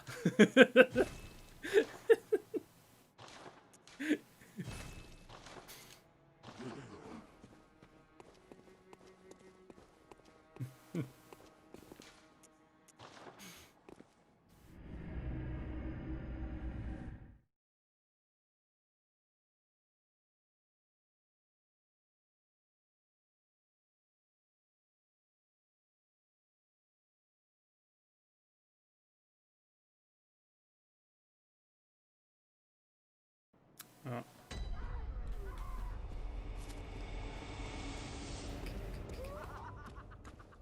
Do another round.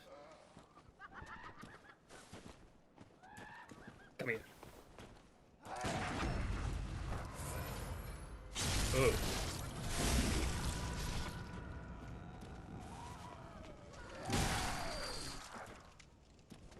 Bad.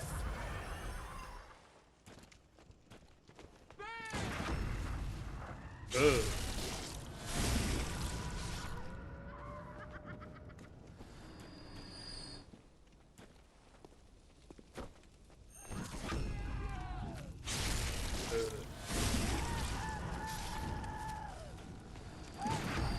Ugh.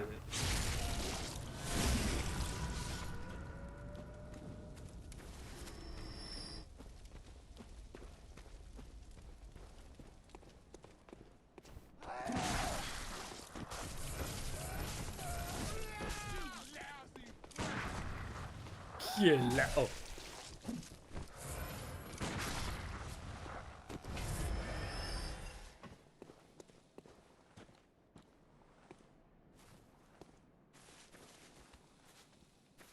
there a way to actually not aggro the Molotov throwing woman?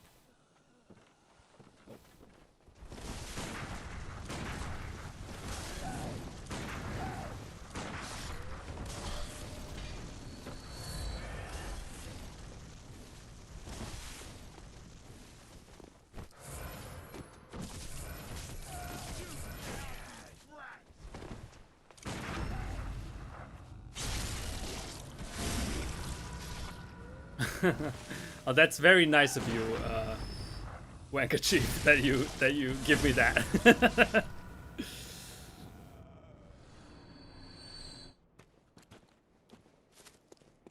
My spawn. It's quite adorable to call my kids spawn. I don't know, probably not. I know that I will send them to music class. Since that's what every parent does, right? Everything that they did not achieve in life, they project onto their children. And since my dream in life has been to become a rock star and die of drug overdose at age 30, and I have not achieved that, and I probably won't, I encourage my kid to pursue this career.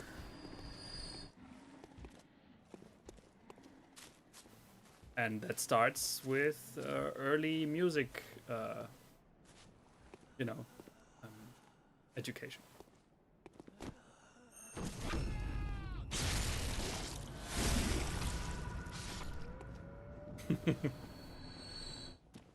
For legal reasons, that's of course a joke. Sabrina, please.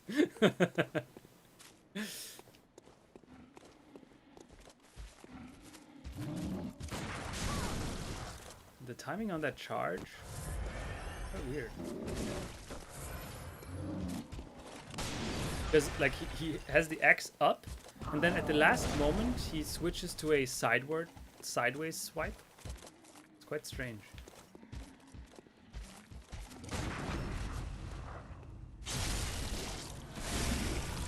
Understandable. Have a nice day.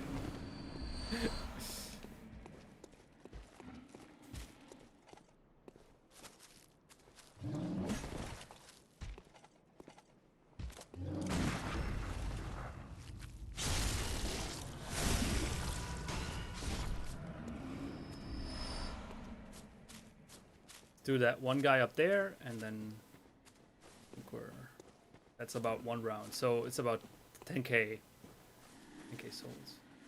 It's not much, honestly. I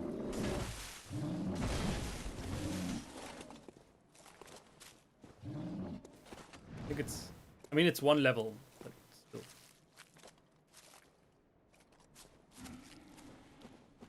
Hello? Ooh, fat Ash. Come here.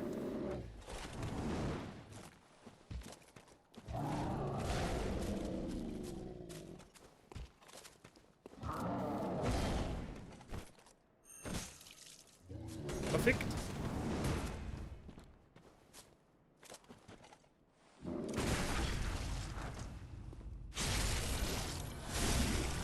What? Wanker Chief? That's not true. Okay, maybe it is. You came at a very inopportune time. That's what she said. Okay.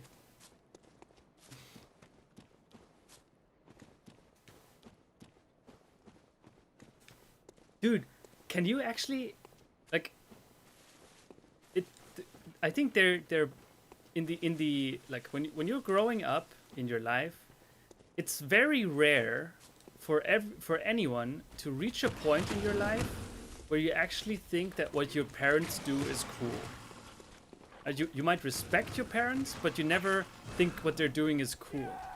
But I wonder, like, when a kid grows up as the son or daughter of a like streamer, or will that still be cool then? Or will it not be cool just because the parents are doing it? I wonder, man. Like, how is that?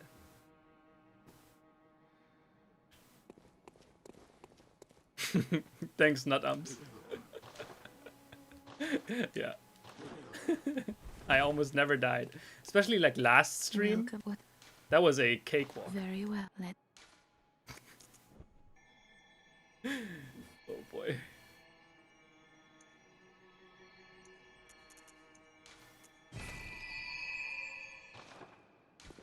Farewell, good hunter. What? May. Okay. Currently use blood bullets.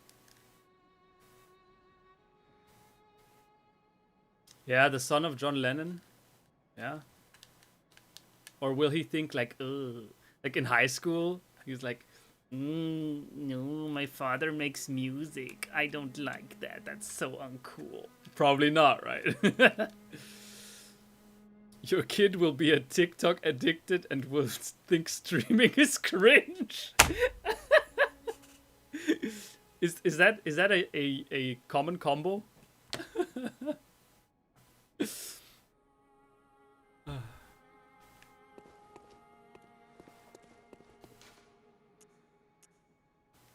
Okay.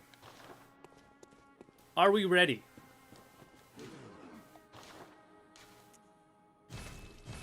For some blood-soaked beast shenanigans. I hate pebbles. Blood-soaked beast. Alright.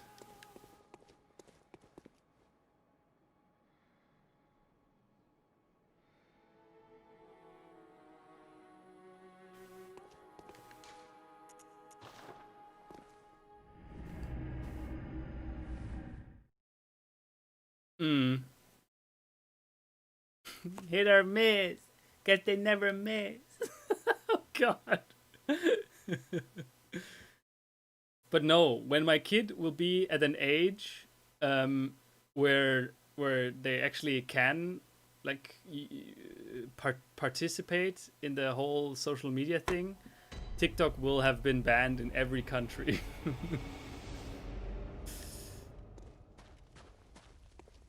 For good reason, I might add. Although for political reasons, that's a joke.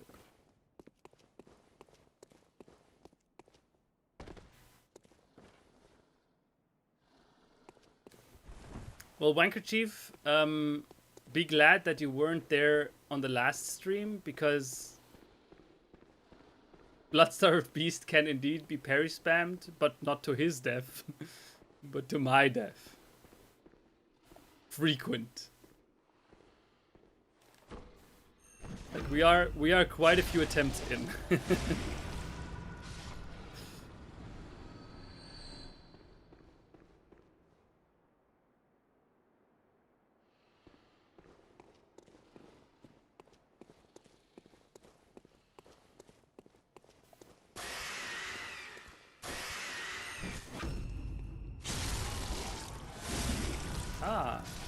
We're already at a one shot here too.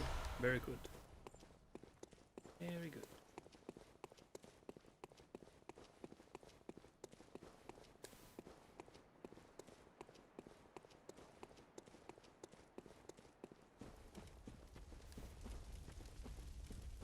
Yeah. Like the first phase, there are obvious points where you can parry him. In the second phase, he has a few mix-ups that make it kind of risky, right? And in the third phase, it's just the beast is just so erratic that the third phase kind of yikes. Okay, this cannot be parried. I know that.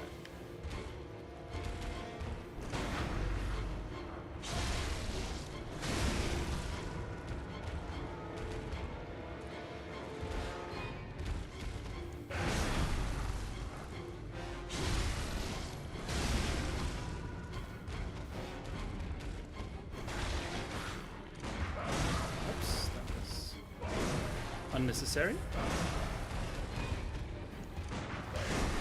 That was just a mistake.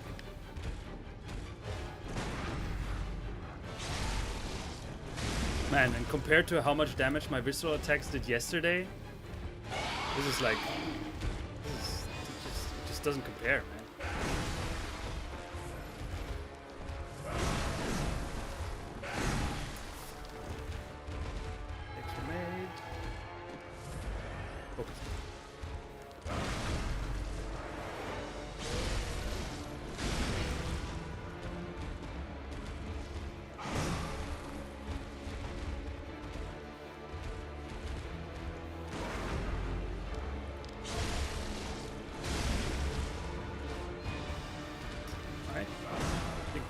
Phase transition is in order.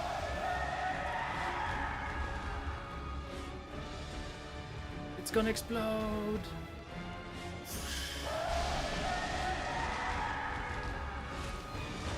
No! Oh! That was close.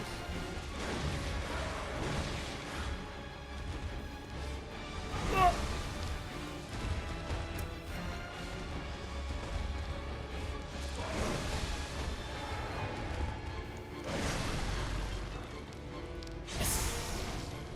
One more.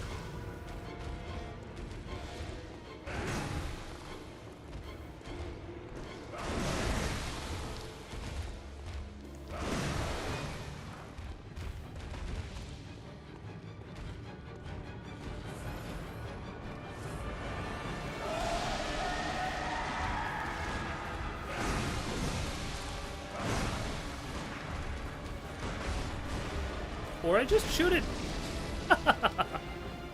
Yay! We did it on the first try. Holy shit. Holy shit.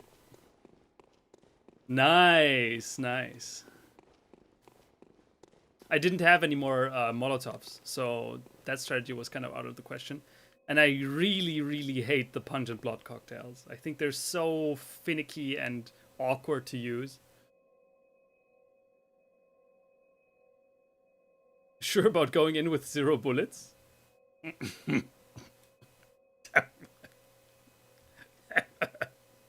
Well, never mind. Yeah. GG. Man, compare this to the struggle that we went through yesterday. Oof.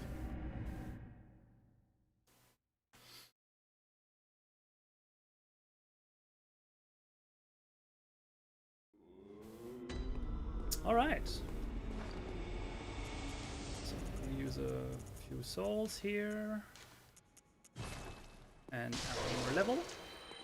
Welcome. Level. Very well.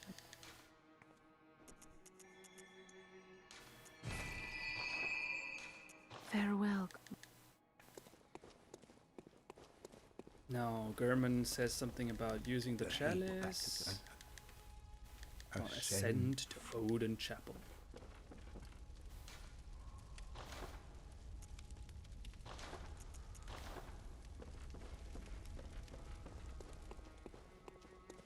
Oh yeah, true.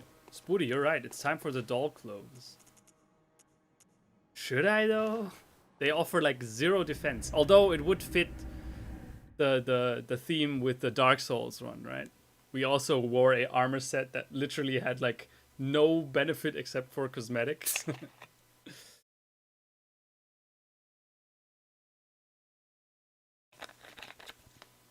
Oh. Oh, now we have a conflict of interests here.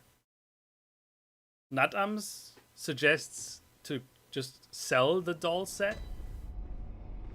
And Spoody advocates in actually wearing it.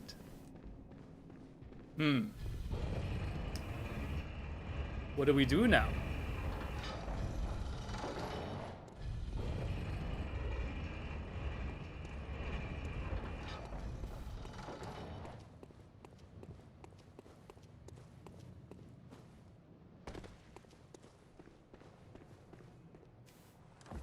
Oh shit, I just realized that there's one treasure chest towards the end of Hemwick Charnel Lane that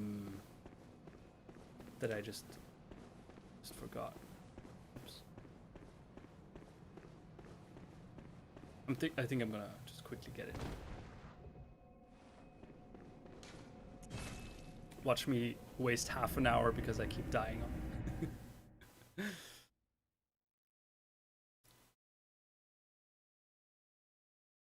So, Natams and SKR say sell them. Abdelila sell, so that's 3 people for selling. Sabrina, Illidan, Spoody say wear them.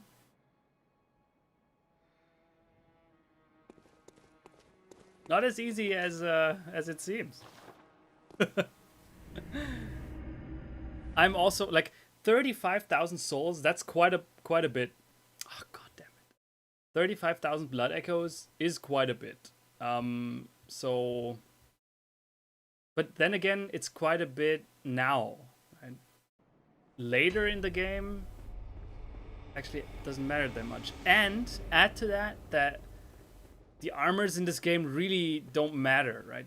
None of them offer defense in a meaningful way. There's no Havel, right? It's all just cosmetic. So in that sense, it actually, what the fuck?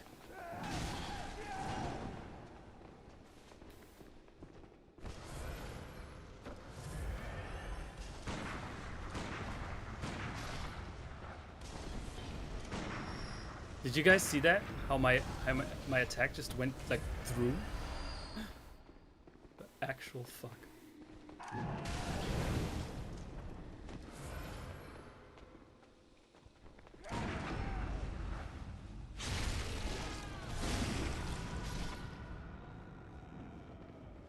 RP as an American cowboy. Damn, the whole American arc is coming together, man. You knew it from the beginning. I keep hating on America at every opportunity that I have, but deep down inside I know it's the greatest country on earth. What the fuck, game? Don't stop shitting me.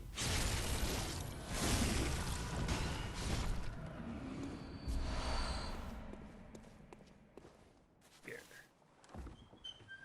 But I think there's nothing really valuable in it. Just a gem.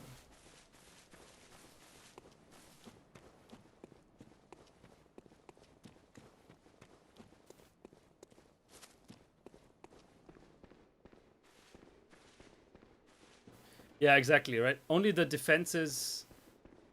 Like, you saw the difference here with Gascoigne's armor set. I was able to take like 2 or 3 hits from the Bloodstarved Beast before I was poisoned. And in the beginning armor set or the Hunter armor set, it's like 1 hit poisoned. So the resistances somewhat matter, but not the physical and elemental defenses.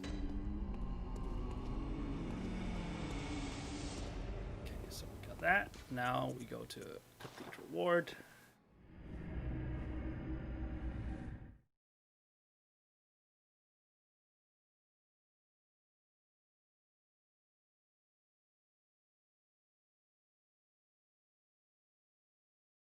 By the way, hello Tristan Lech. Glad you tuned in. And Tup.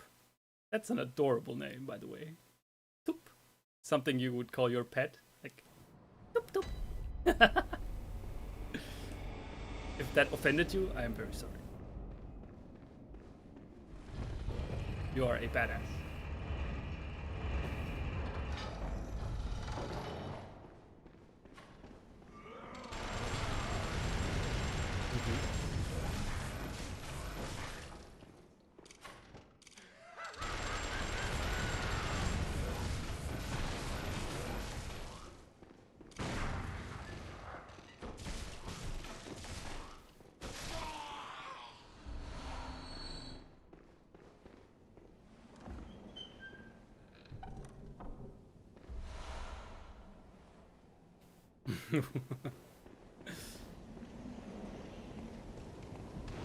SKR with a savage real talk.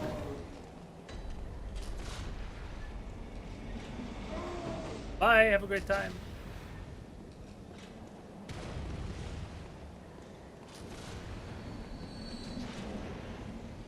Ah, these shield motherfuckers.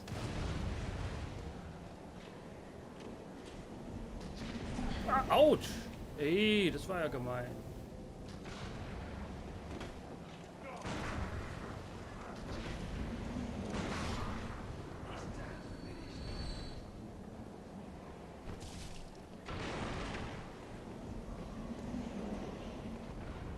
Hallo?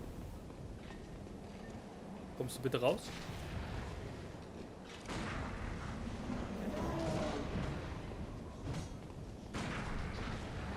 Wow. That's a lot of damage.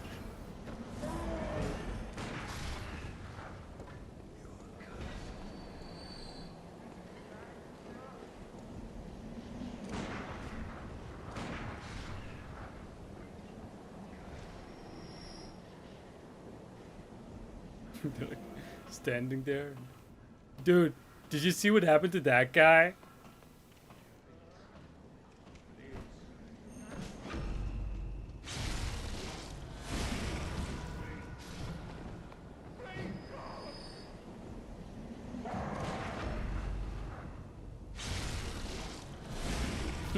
Thanks, Sabrina. You're the best too.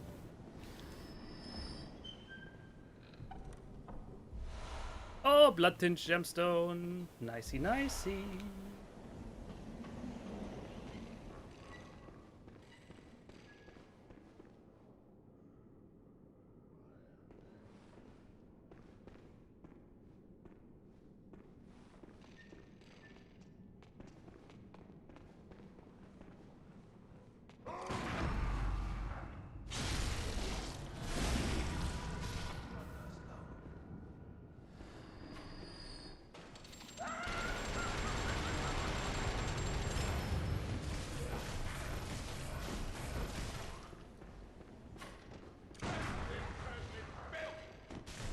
Let's just punch it. Ah, what? Eh.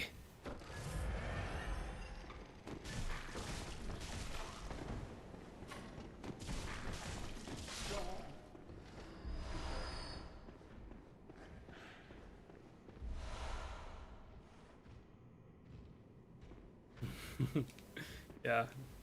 With a pure strength build, you could play the Unga Bunga Bonk Bonk. Like usually I enjoy these Unga Bunga Bonk Bonk builds, but I've played Bloodborne so many times. You gotta spice it up, man.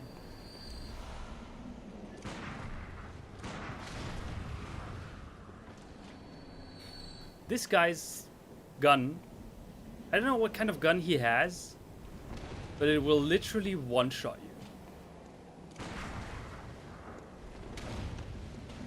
Bye.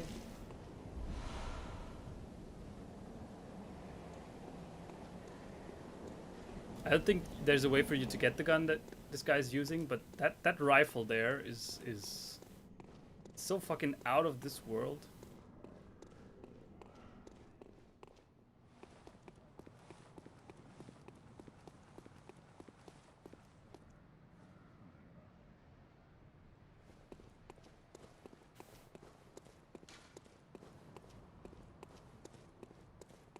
Oh, and another thing that you guys can help me with, you hip little kids.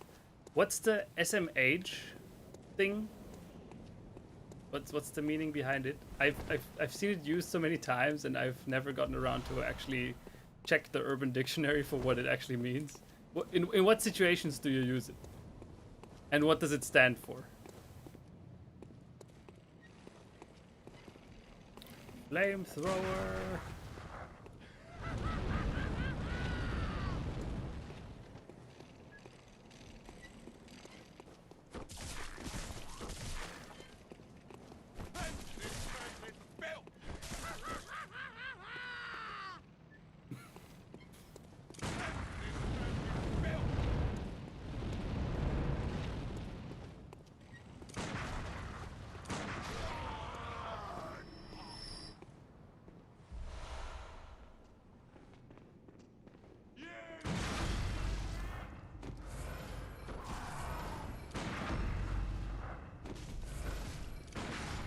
That was not good.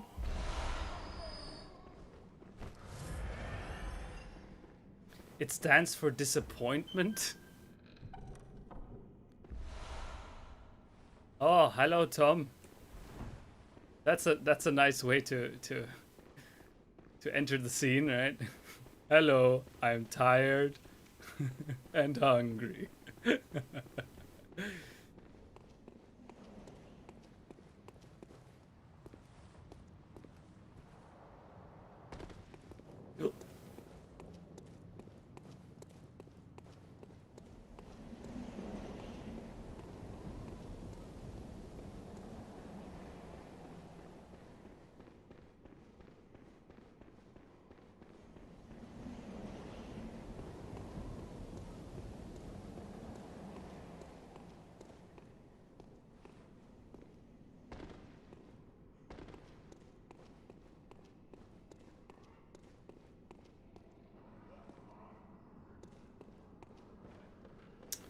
So, check this out. This is one of those From Software reach the bottom without dying gauntlets. And about... wait 1 second. So about where the tip of my gun is, you see a door. And if you go down this gauntlet in the normal and intended way, you will never reach this gauntlet, this door. So it's more or less, it's like a secret area. The only way to reach it is to drop down to this platform where these fat ropes end. But the only way to reach it is like, you might think it's from this platform here. But actually you will die every time trying to reach this platform. So instead, what you need to do here, what no Souls game veteran would ever do, is just this. Like, how is it possible for this fall? Like, ooh, you would have died twice in Dark Souls already. But no, in Bloodborne, you survive with half HP.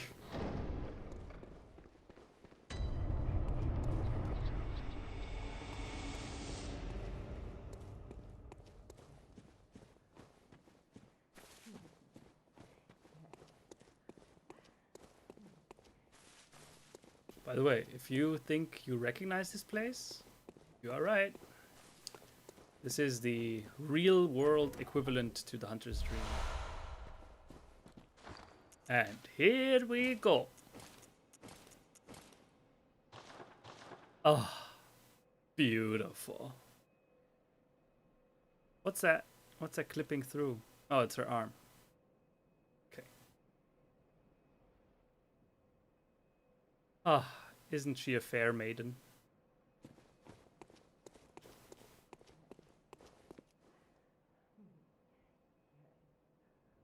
Oof.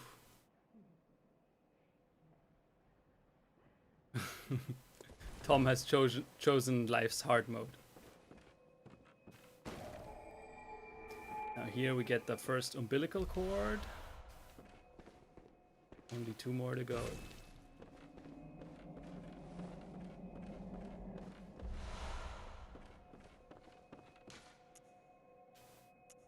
No, actually, no need to go back. Laughs and catering. No, you would have died because the catering doesn't make you able to go deeper. Or to fall deeper. Right? But still, I get it, I get it.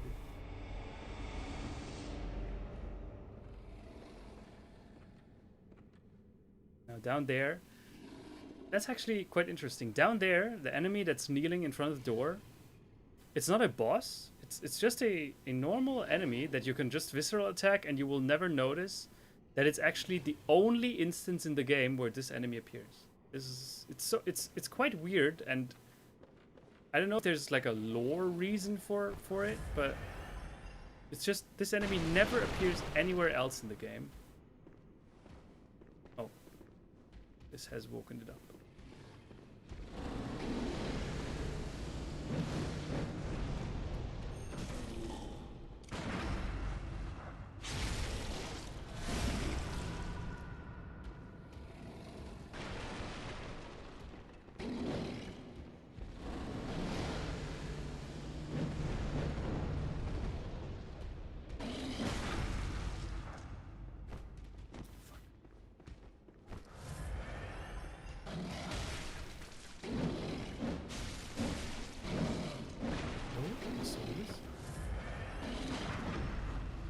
Stirbst du vielleicht mal?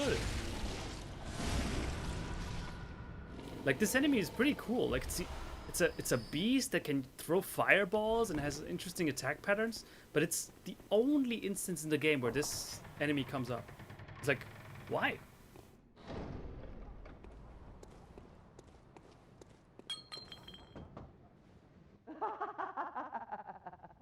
This guy here. So, the more the game progresses, you can go back around town and knock on different doors, and the people will answer. And during the day, while it's still daytime, people would just be very like hostile towards you, like, "Oh, fuck off, outsider! Night of the Hunt, bah bah bah." And then once the night falls, you will only hear like screams and everyone's like going mad. And then once the twilight falls, once the blood moon is in the sky, most, like, or I think all of the houses will just be silent because everyone has either died or turned into a beast, except for this guy. This house here seems to be the safest place in this whole entire fucking universe.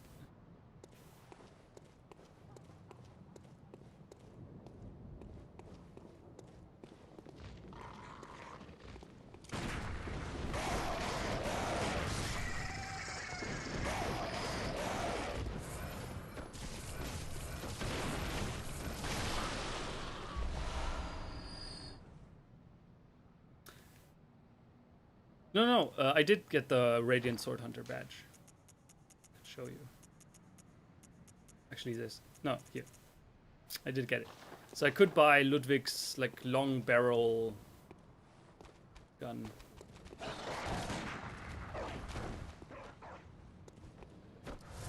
Hope that didn't aggro the snatcher.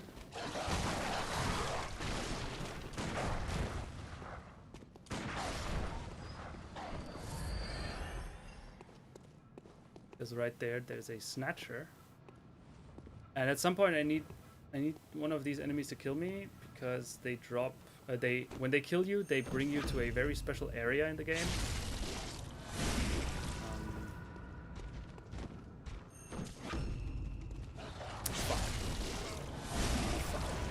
It's bad. It's scheiße.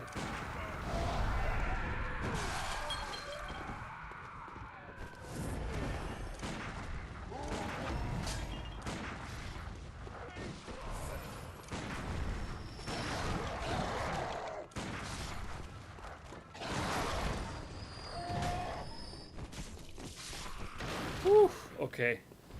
That could have been so much worse. Whew.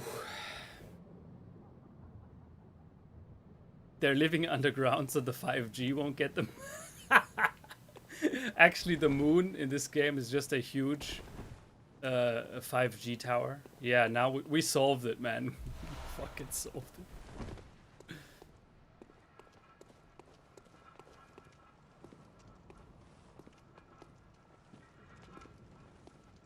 Now, behind me, there's a section with another brain sucker. But, okay, I used to do nothing.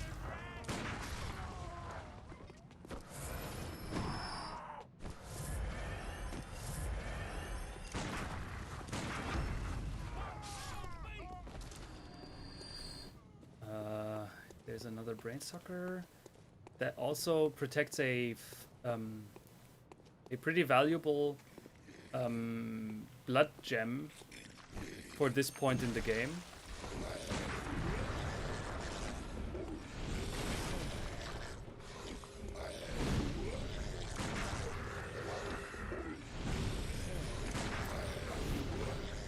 If he gets me, he's gonna grab me and then suck out the brain.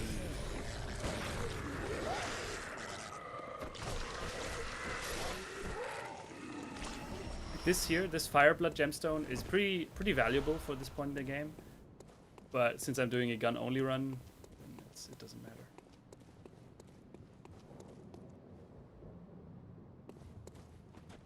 Actually, one thing that's interesting about this area here, because it's so far down, there's actually no point in the upper part of Yharnam from which you can see this place. Kind of weird.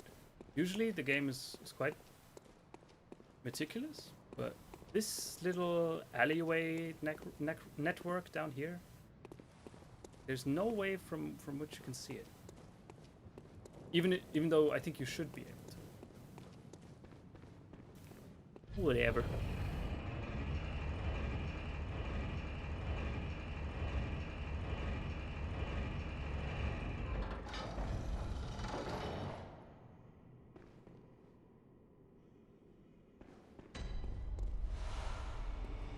Alright. Back here.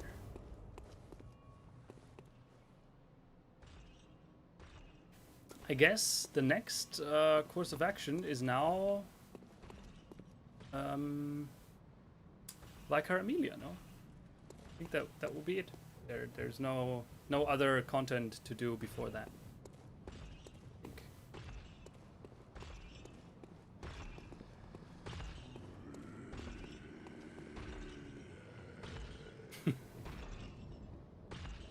That's what we Germans call Verstopfung up there.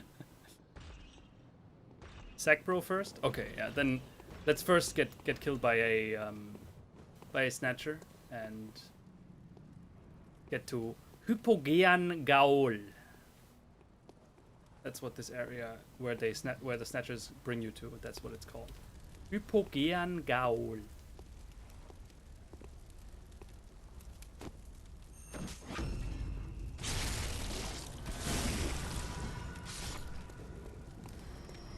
Oh, you're right. And once we're in hypogean gaol, we could do Dark Beast Parl. Yeah, this actually allows access to that section of. Good point. Good point. There's quite a bit more we can do before Vicar Amelia.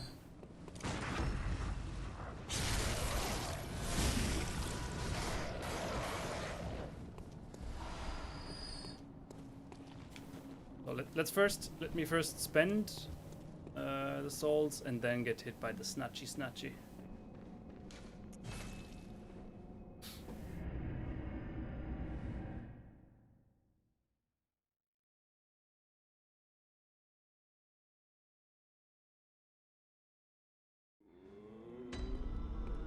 Ah, yeah, in the chalice dungeons, you're right. There are a few sections where you have this fireball What is it? throwing goat thing. What? What is this? A yearning. What's happening? Is this love? Tell me, Hunter. No, Welcome. that's some other dialogue. I was made Very to love well. you. Let me stand.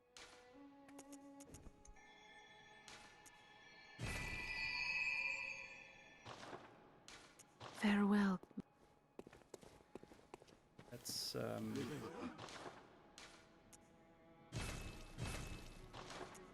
it's here. Oh, oops! I think I made a mistake because I was going to look for Ludwig's rifle. So, Ludwig's rifle, 10k. Yikes!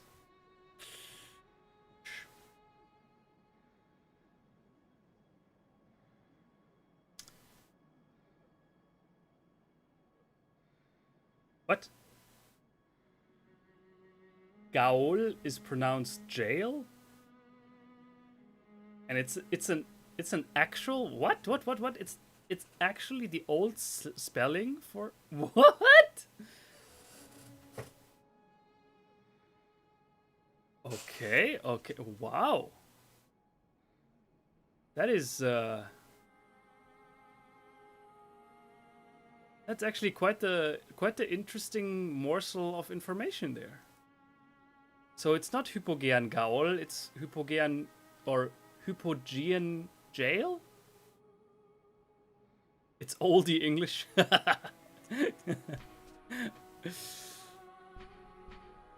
Oldie English. Okay, so let's see. A rifle typically used by healing church hunters.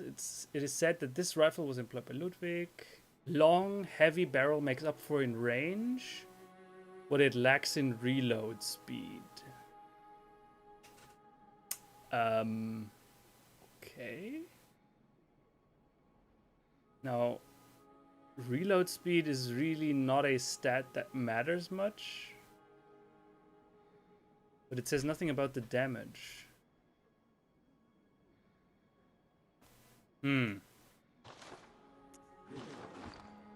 Like how much does this do? 115.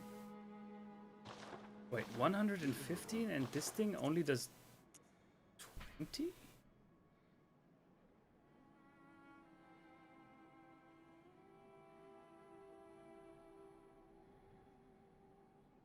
No, it doesn't scale with arcane, Spoody. Oh yeah, blood tinge. Yeah. Does good damage? Okay. Kind of weird.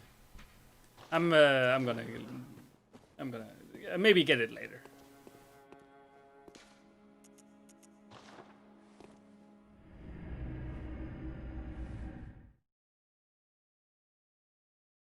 You don't like my lobsters. And care to explain, Natams?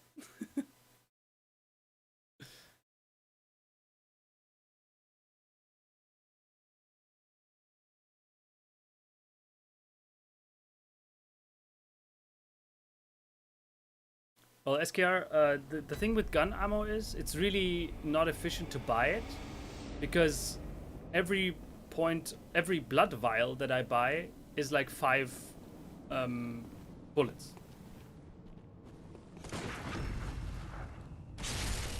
You know what I mean?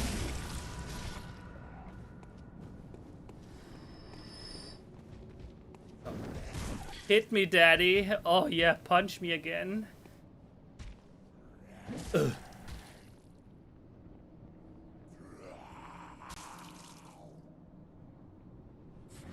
Boom. Dead.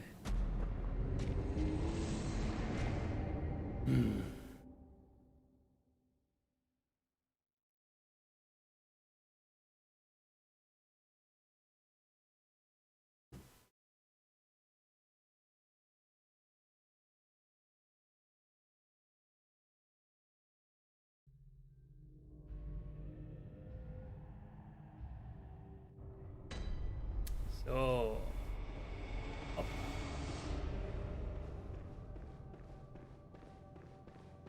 And this area, when you first, like, if you have never played this game and you come to this area by chance, this is some real horror. Oh, merciful God, help me. In the name of the healing church, cleanse us of this horror.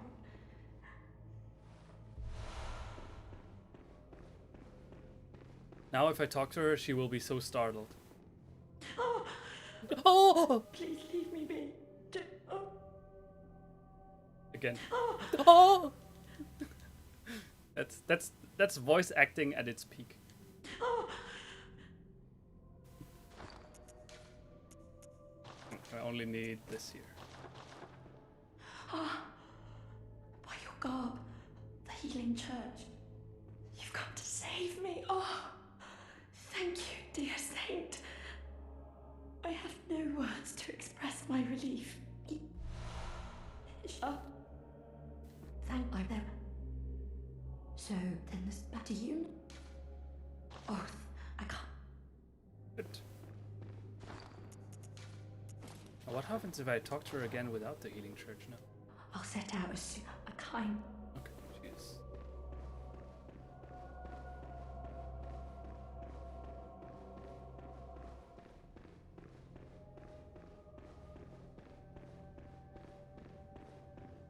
Yeah, tomorrow's another gaming stream event. Uh-huh.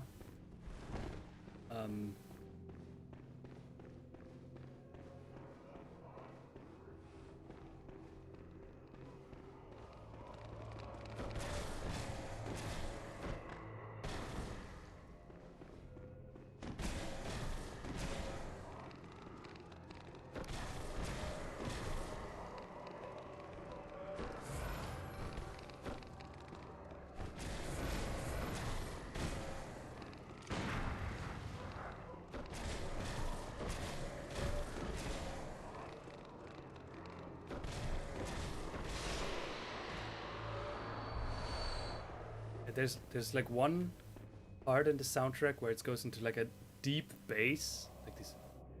Ooh, ooh.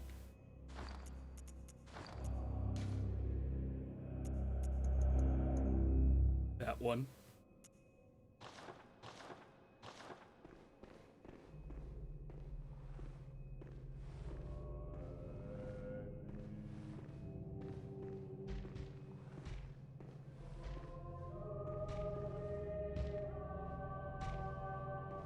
There's a snatcher around the corner. Coming from the upper thing.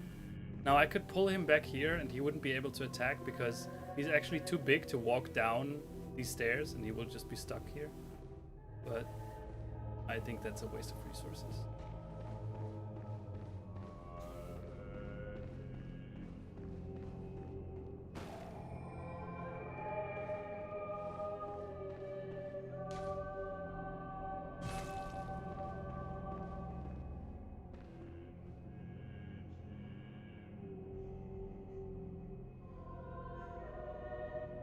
Oh yeah, man, Wankerchief.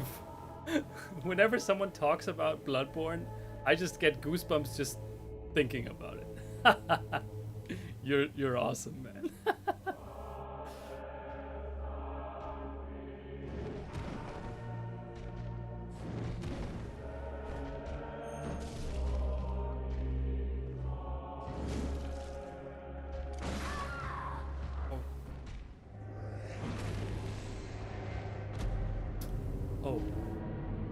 if you're quick enough, like the snatchers, they have, when they are at full HP, they have like they're like slow and don't move very quickly. And once they lose a little bit of HP, they briefly just stand still and then get a red glow around them, and then they go into like sicko mode. And if you're quick and if you catch it, you can actually visceral attack them back to back to back, so they never can actually enter their crazy mode.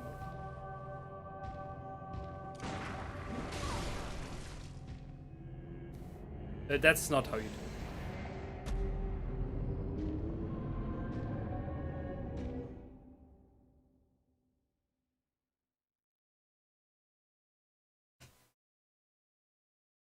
There's like, once you're outside, like we're now in this huge church building, and once you're outside, there's a gigantic pig, and I don't know what it is about them, but I find them fucking terrifying. It's probably the noises that they make.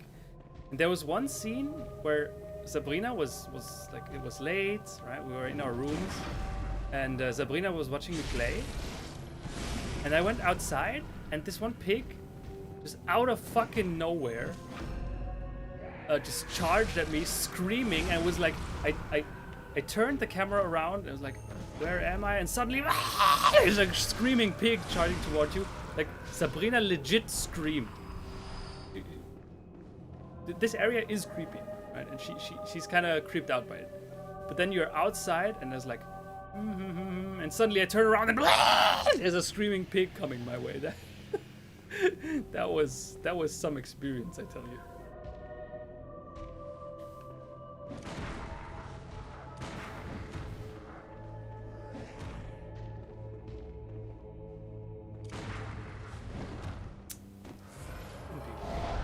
Oh fuck, I missed it. Because now he's already in the mode, and I won't be able to get him again before he turns around. Shit, that's bad. Oh, lucky. Lucky shot.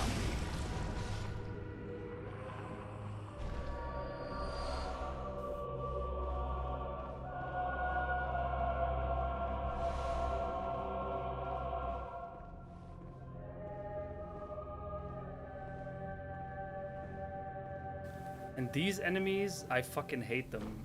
They have this really inconspicuously looking grab attack that just one-shots you.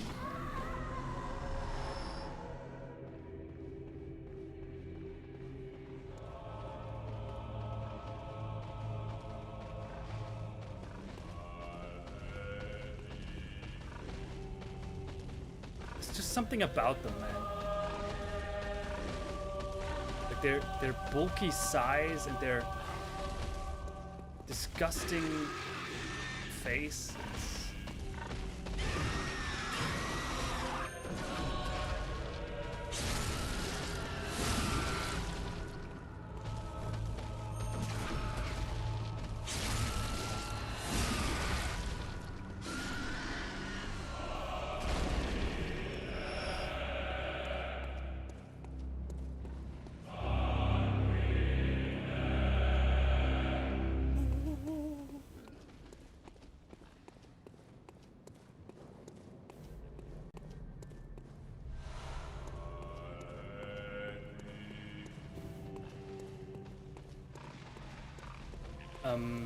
All the way back there, there's the Tonitos.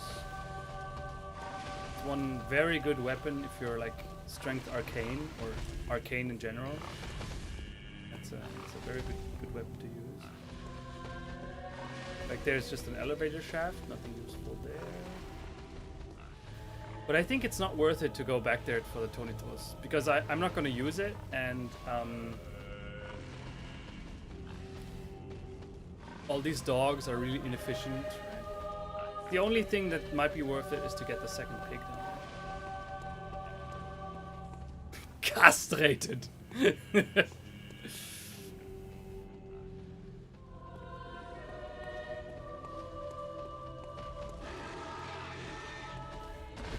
Look how it's charging at me now. Ah! There's no way that isn't scary.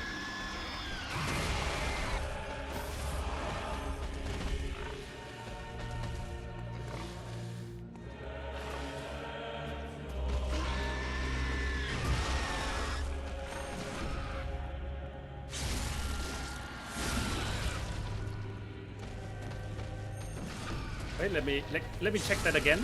Yeah, everything seems to be.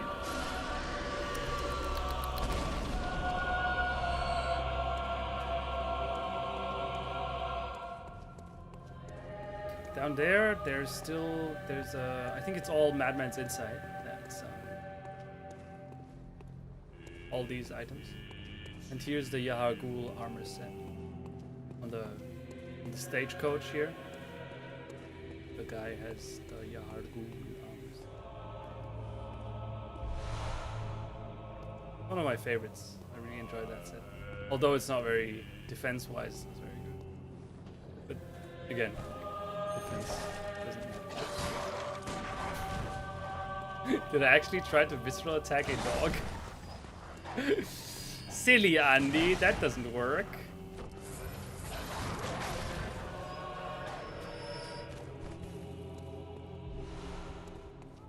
Oh, not Madman's insight. Madman's knowledge, of course.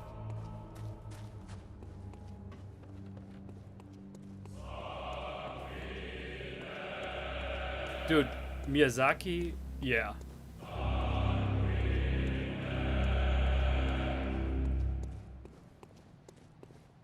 But like, have you ever seen a large pig in real life? You can't tell me that they're not fucking at least create a slight discomfort. They're so large and fleshy and bulky. I don't know, man. I think pigs are like the really big ones.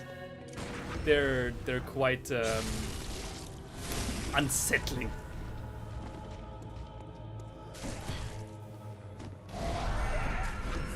Did you guys see that? He actually kicked me through the back. What a shithead.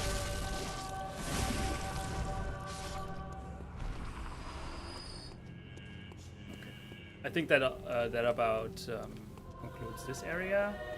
Oh no, there's still the lower floors here. With a lot of these annoying witch enemies that have this grab one-shot. And then we can attempt Dark Beast Parl. Although I have no idea if there's actually any hope for me to defeat him.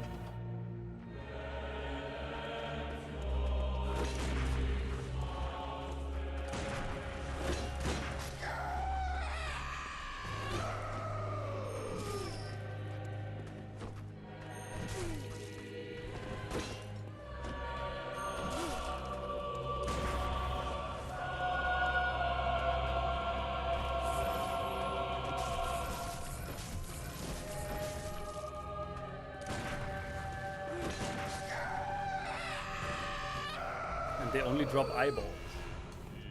Useless!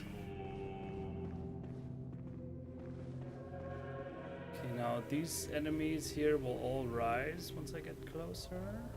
And there are two snatchers in the back there.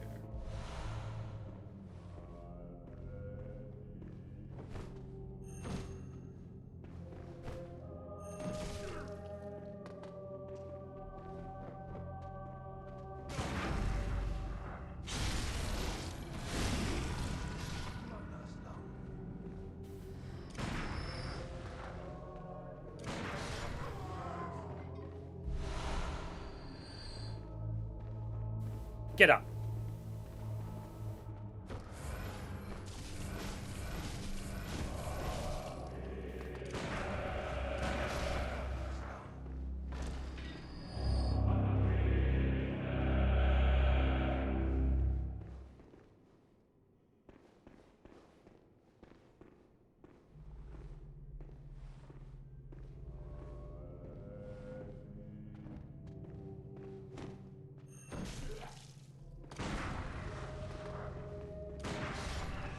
Spoody, what do you mean, wait, you can't summon for Parl? You mean that there is a, an NPC I can summon? And that is something that I should do?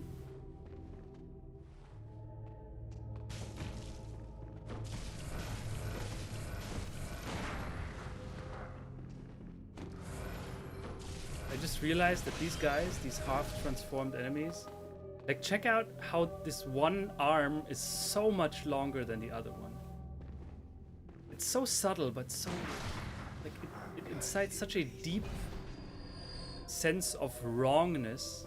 Oh, God. Bloodborne is the best game of all time.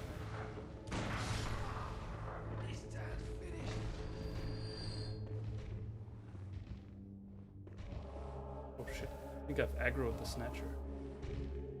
Oopsie. Hello there.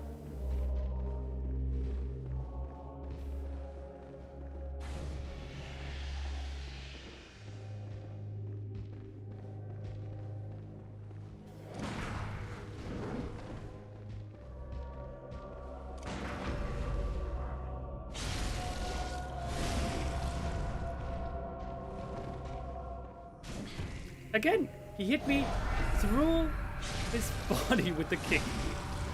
I'm glad that it's reproducible. Ah! Not worth it. I'm glad that it's reproducible, but what the fuck, game? No. Side.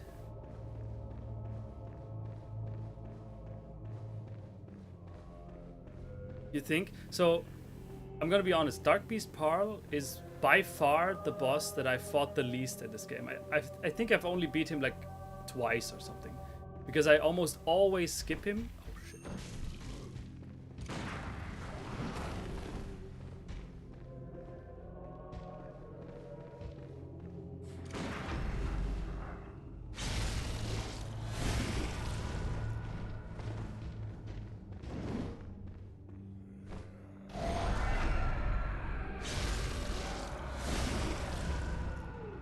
He's still alive.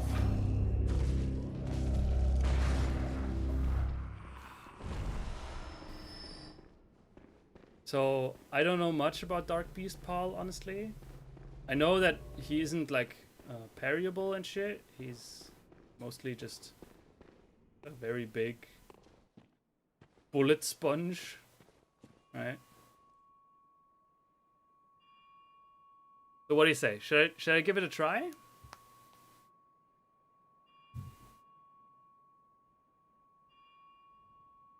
Okay, Nutums, you say that Parl is a hard boss.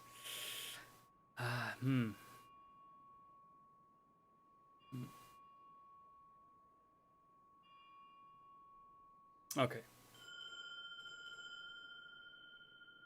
And SKR sounds pretty good. I'm gonna take a look. And I still have the let's ready the old hunters, bolt hunter's mark. So in case it looks kind of hopeless, I can always just port out.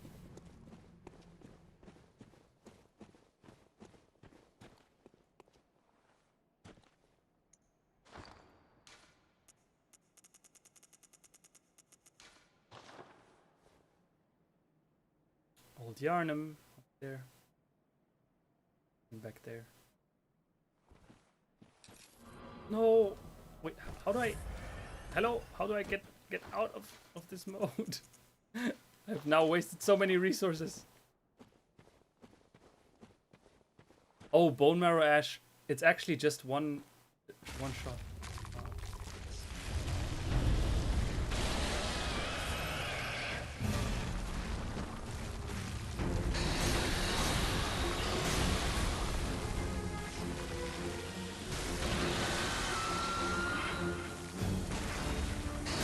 $77? Oh, this doesn't look good. Oh my god, my summon guy is almost dead. 108? Okay.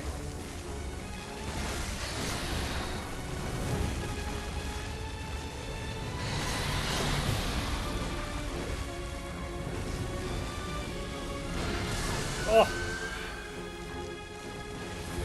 No, I don't think this is very efficient here.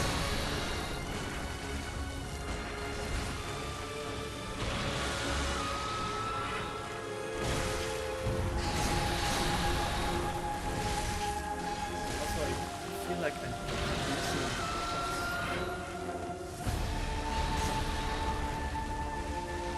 can't use the Bolt Hunter's Mark while my summon is still alive.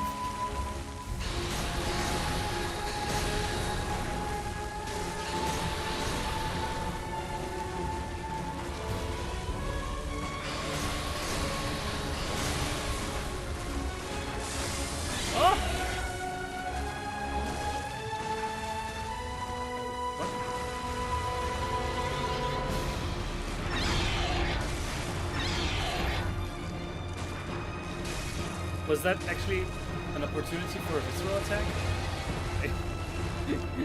Kind of a little under educated on this boss.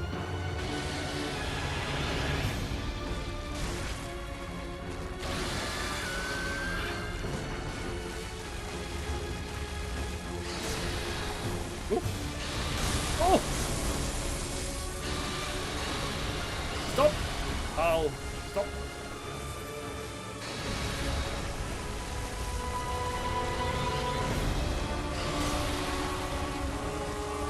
Stop!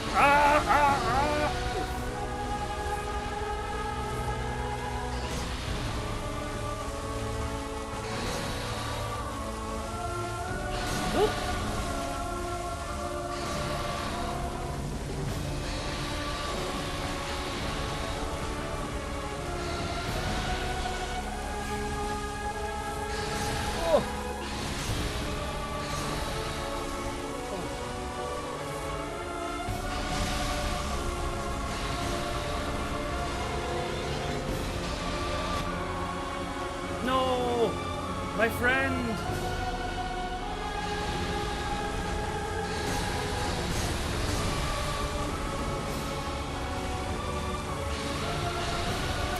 Fuck, these attacks suck.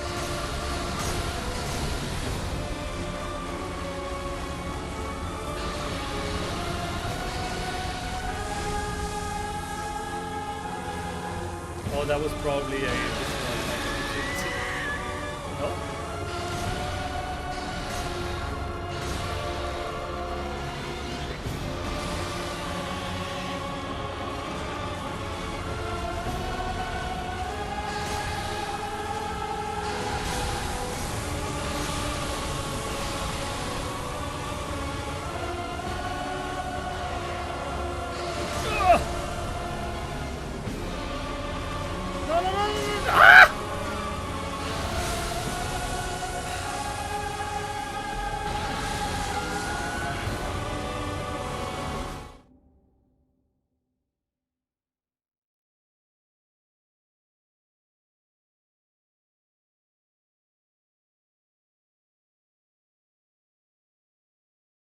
I mean, it didn't look completely hopeless, honestly.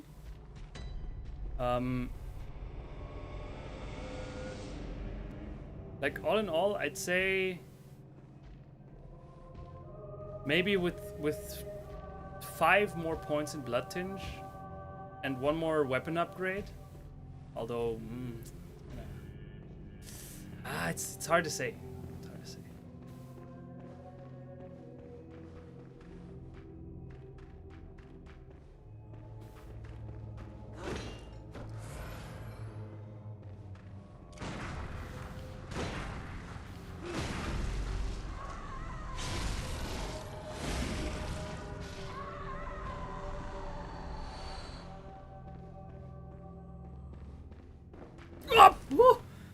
Oh my god.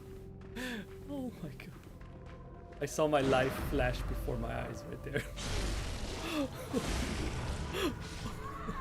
Because that grab would have killed me like 100%. Would have been dead.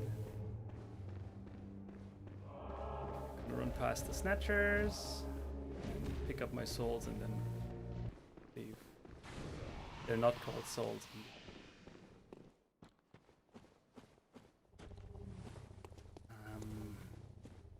Actually, where are they? Oh, I see them back there. Let's hope that there's actually a opening for me to do that.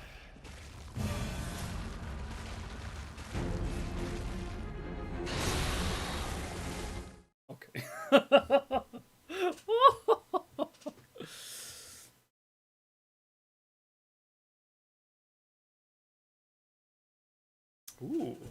Wanker Chief dropping the spicy the spicy knowledge.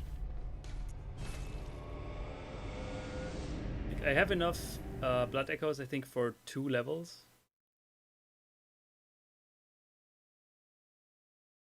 So let's see. Well, For next time, of course. For this Very time, well. I think the stream Let- is about where it should be. Although this would round it out to a satisfying 20.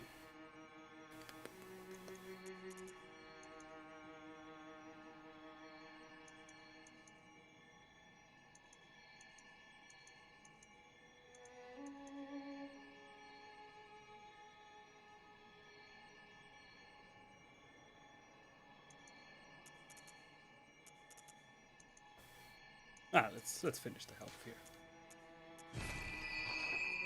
And then we can farewell. focus almost exclusively on blood tinge. Also, I've gotten a few new runes. Namely Moon. And Moon just gives me more blood echoes. Very nice. And why not? Maximum of Quicksilver bullets held up +4. It's not very useful, honestly, because I'm basically only using blood bullets, and they don't count. But yeah, why not?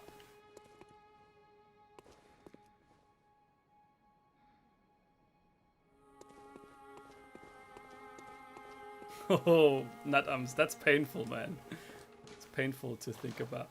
Alright,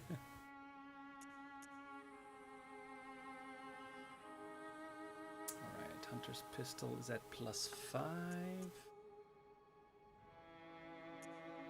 And oh yeah, I just remembered now. Yes, I got a Blood Tinge gemstone. Okay. Oh, nice. Zack. Ba.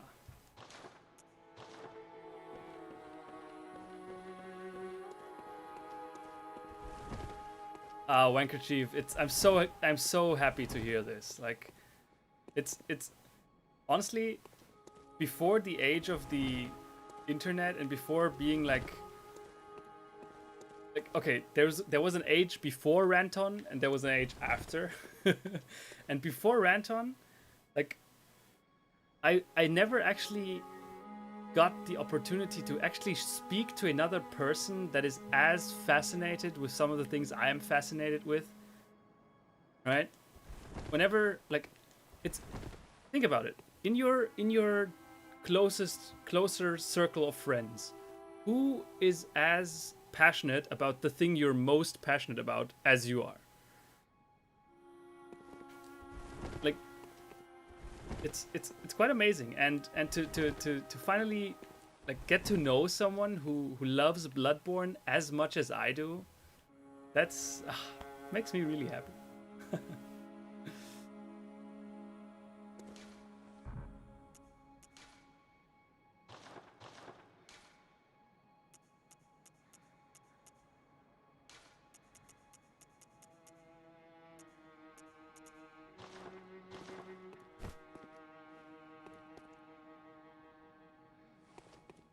Okay, that's kind of funny.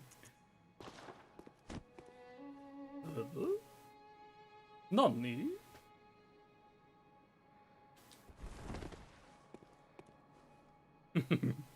Oh, good that you said no homo. Okay, so I think this about looks like a fart. This about concludes the stream. That's a nice note to go out on. Thanks, Kick PP. Yeah, so for next time, I think I'm gonna hold off on Dark Beast Powerful now. I think it's kind of inefficient to try that. Instead, we're gonna farm a little bit more souls and then try Vicar Amelia. I think that should be a lot more possible, if that's a thing. And yeah, so everyone, thank you for tuning in. thank you for bearing with me through the Last of Us 2 review. I'm gonna, after the stream, I'm gonna like see what I can do with editing and upload that as a separate video. If someone has the time, finds the time, they could do a Andy and The Last of Us 2 Photoshop. Would be kind of awesome, honestly. But don't you, like, if you do a The Last of Us Photoshop with me, if you Photoshop me even close to Joel, I will not use it. I refuse to be anywhere near Joel. He's the Antichrist.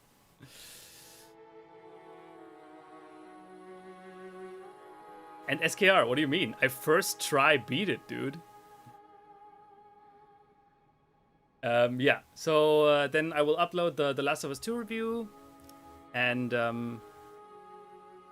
I I hope that you like it, and please don't hate me for what I say. Right? It's I really don't want to antagonize anyone. If your views on the game differ from mine, that is absolutely fine. Contrary to what everyone is on the internet is doing, like the gigantic shit pile surrounding the game, I actually think that there is still room to discuss it humanely and be civil about it. So, that's it for tonight. Thank you, my dear particles, for stopping by. Hello and goodbye, Stektos, the cock. See you next time. Have a good night. See you on Sunday. Bye-bye.